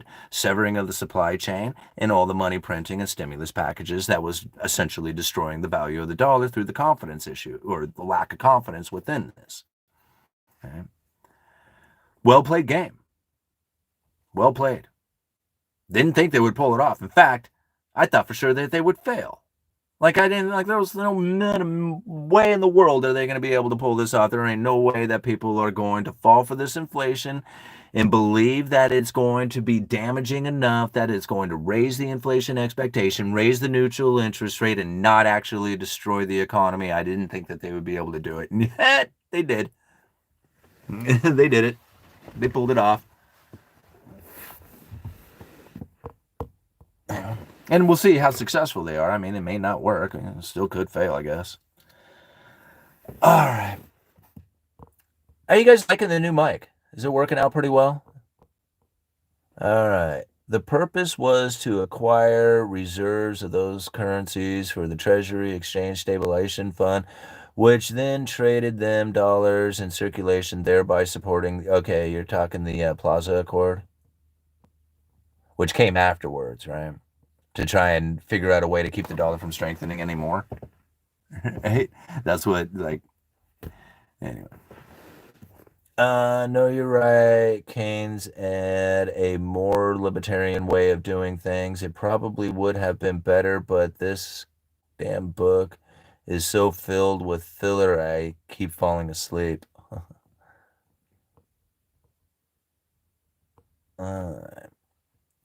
Mike is good, but didn't really notice a difference, to be honest. Oh, really? Like, well, I don't know. Is it coming in clear? Because I was listening to the videos off of the regular phone mic, and it sounded scratchy, like crackle, like a little bit of crackling or something going on. Anyway. Next time, get one with a light. I got a light on it. You see the light? Yeah, just kind of lighting up my shirt. All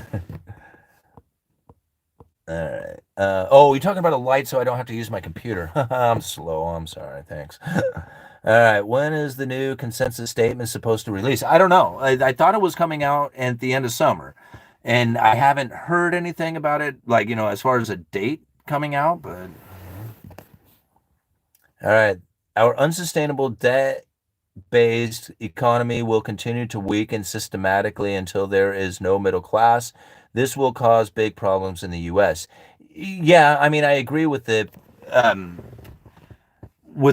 debt issuance separating the rich from the poor, but I mean that's the underlying economic force that has taken place regardless. So I mean, whether they're doing the debt issuance or we are producing and manufacturing the world's greatest stuff and sending it out there to the world for the world to send us their money, the way we get new money in, or if we get new money in, we are going to cause a separation between the rich and the poor. If we don't get the new money in, whether it's through debt issuance or production, we are going to start falling into poverty and misery. So, it's going to be about debt issuance and separation between the rich and the poor. I know it is. So you have to be on the other side of the wedge. That's why I'm saying it's so important to do it. I don't know how it is that how it is that you as an individual gets themselves on the other side of the wedge.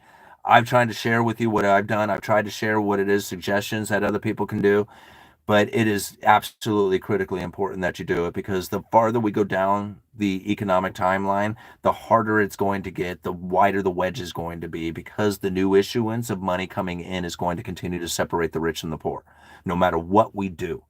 So if it's not going to cause, if you don't have the new money coming in, then everybody falls into pain and misery and poverty. So I know that if there was any effort that is going to take place, it's not the one of no new issuance. It's the one of new issuance. That's the path that they will take every time because they face less misery that way when everybody faces misery the other way. So yeah, bottom of the line, like if you're at the very bottom, then it doesn't really matter too much. It's like how much worse can your life really get? It's the people who are in the middle, they struggle the most, right? Because they're trying to maintain and it's getting harder and harder and harder for them. And then the people at the top, once you get up there, it's just getting easier and easier and easier for them to stay up there. You know, I mean, I think about it just from the idea of, you know, I don't know how many times that I've heard that the first 100,000 is the hardest to make.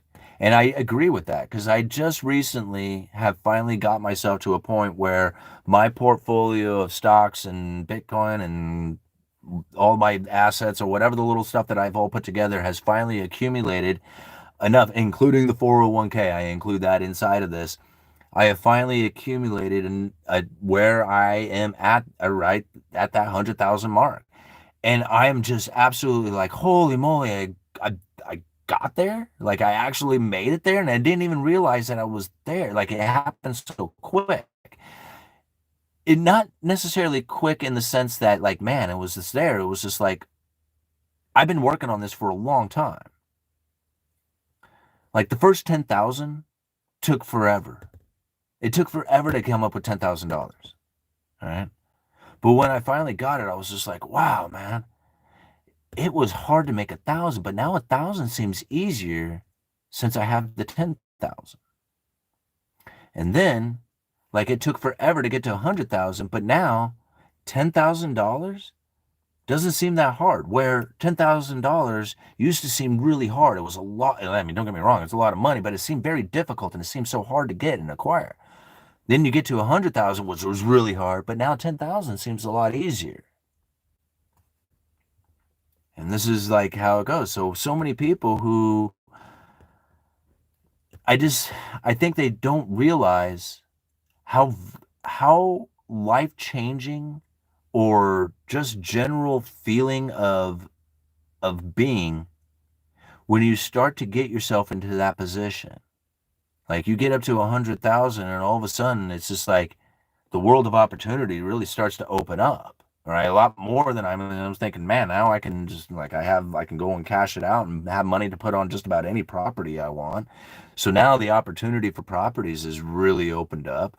I don't think about like, you know, where it is that I'm going to invest this. I just think, man, where is it that I could invest things, you know, in like in general, not just this, you know. It just changes the way you view everything about it. I don't know, maybe I just don't explain it yet. I'll explain it better when I'm there longer. There's a saying in the fire community that 300,000 is halfway to a million. Yeah, and I could see why they would say that, you know. Fire communities, I remember reading about that. Those are the rich guys. All right. Plato called it wealth a fiction for a reason. Yeah. Why dies Simon? Hey, what is that? I removed it. How does 300K? How does 300? How does that 300K say work? Simon, make it make sense, please. How does that 300K work? Oh, 300 is halfway to a million because like okay, so when you have absolutely nothing and it's very difficult to save money, like saving $1,000 is probably one of the hardest things to do, right? And the idea that you're going to get to $10,000 is like, you know, so far off because it's just like it took you almost forever to get to 1,000. But if you were able to save 1,000, then you're able to save 10,000. So you save the first 1,000 and then you keep saving and you're trying and you're trying and you're working and you're figuring out what it is that you can do to save more money so that you can get that next 1,000 so you eventually get to the 10,000. And then when you work eventually really hard to get to the 10,000, making 1,000 or getting $1,000 is a lot easier. Like the first 1,000 was really hard, You know, it took forever savings, working a lot, cutting back on expenses, whatever.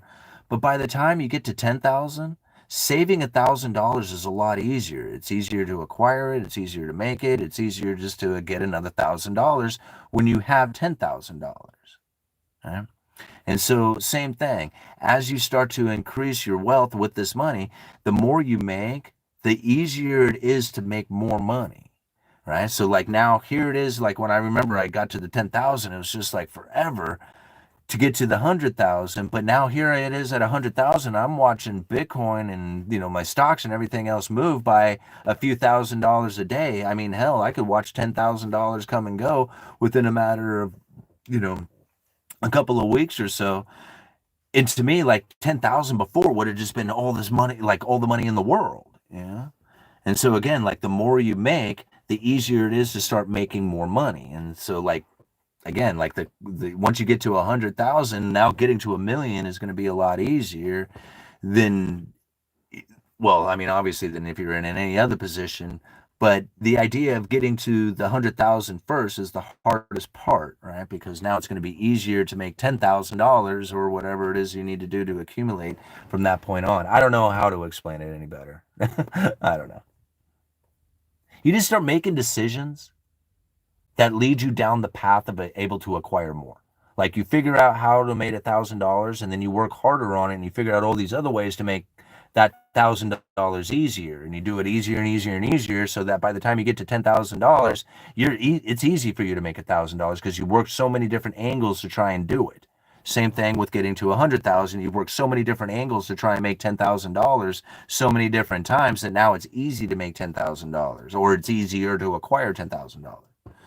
And then again, once you get to 1,000,000, it's going to be easier to earn that $100,000 or to acquire $100,000. Snowball effect, yeah.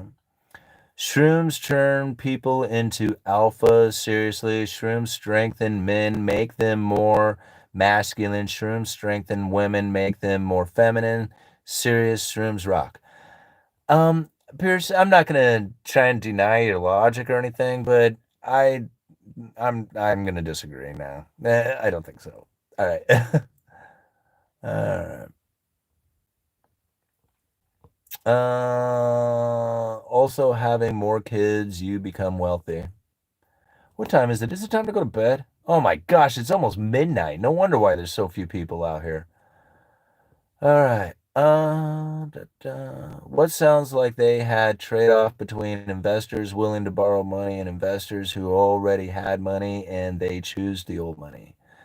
Most are not getting 5% increase. Most get 1 to 3 if they're lucky. On what? On their interests? On their stocks or whatever? Holy moly.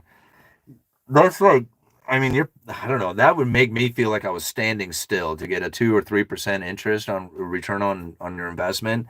Like, I mean, I guess if I was like 80 years old and retired and just looking to hold on to whatever little bit I had and, spend it away, I guess, then maybe that wouldn't be so bad. But at this point, like if it's 2 or 3%, to me, that's like, it's standing still. That's stagnant.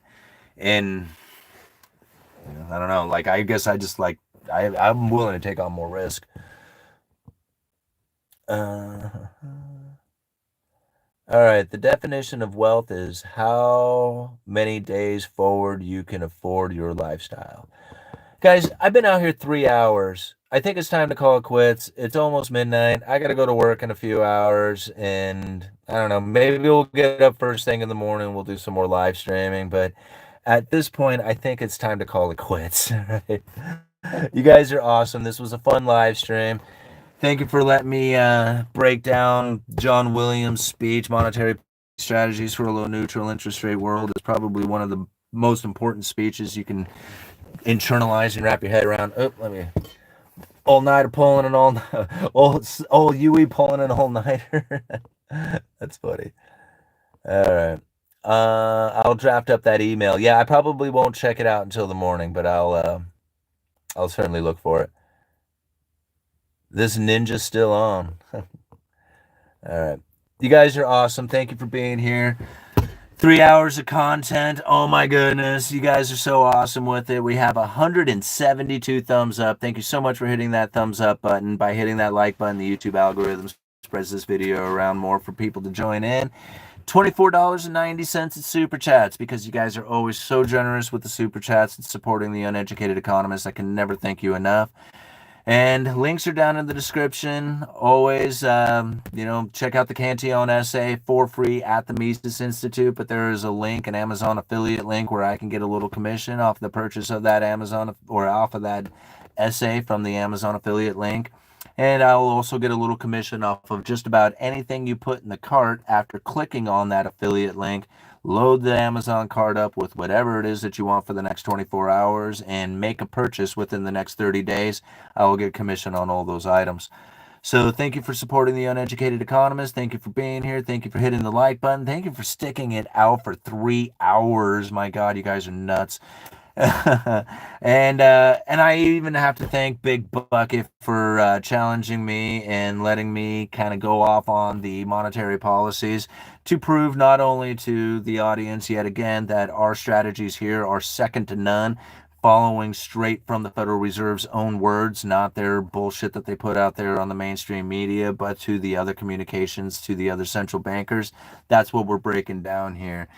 Those of you who have joined on the channel, the members only channel, thank you for being there. Thank you for supporting the Uneducated Economist with that $1 a month membership, the cheapest membership you could ever possibly get, with the most information that you'll ever get for $1, where I have broken down these live streams in member only videos, where we have a discussion about these speeches so we can better understand the monetary policy.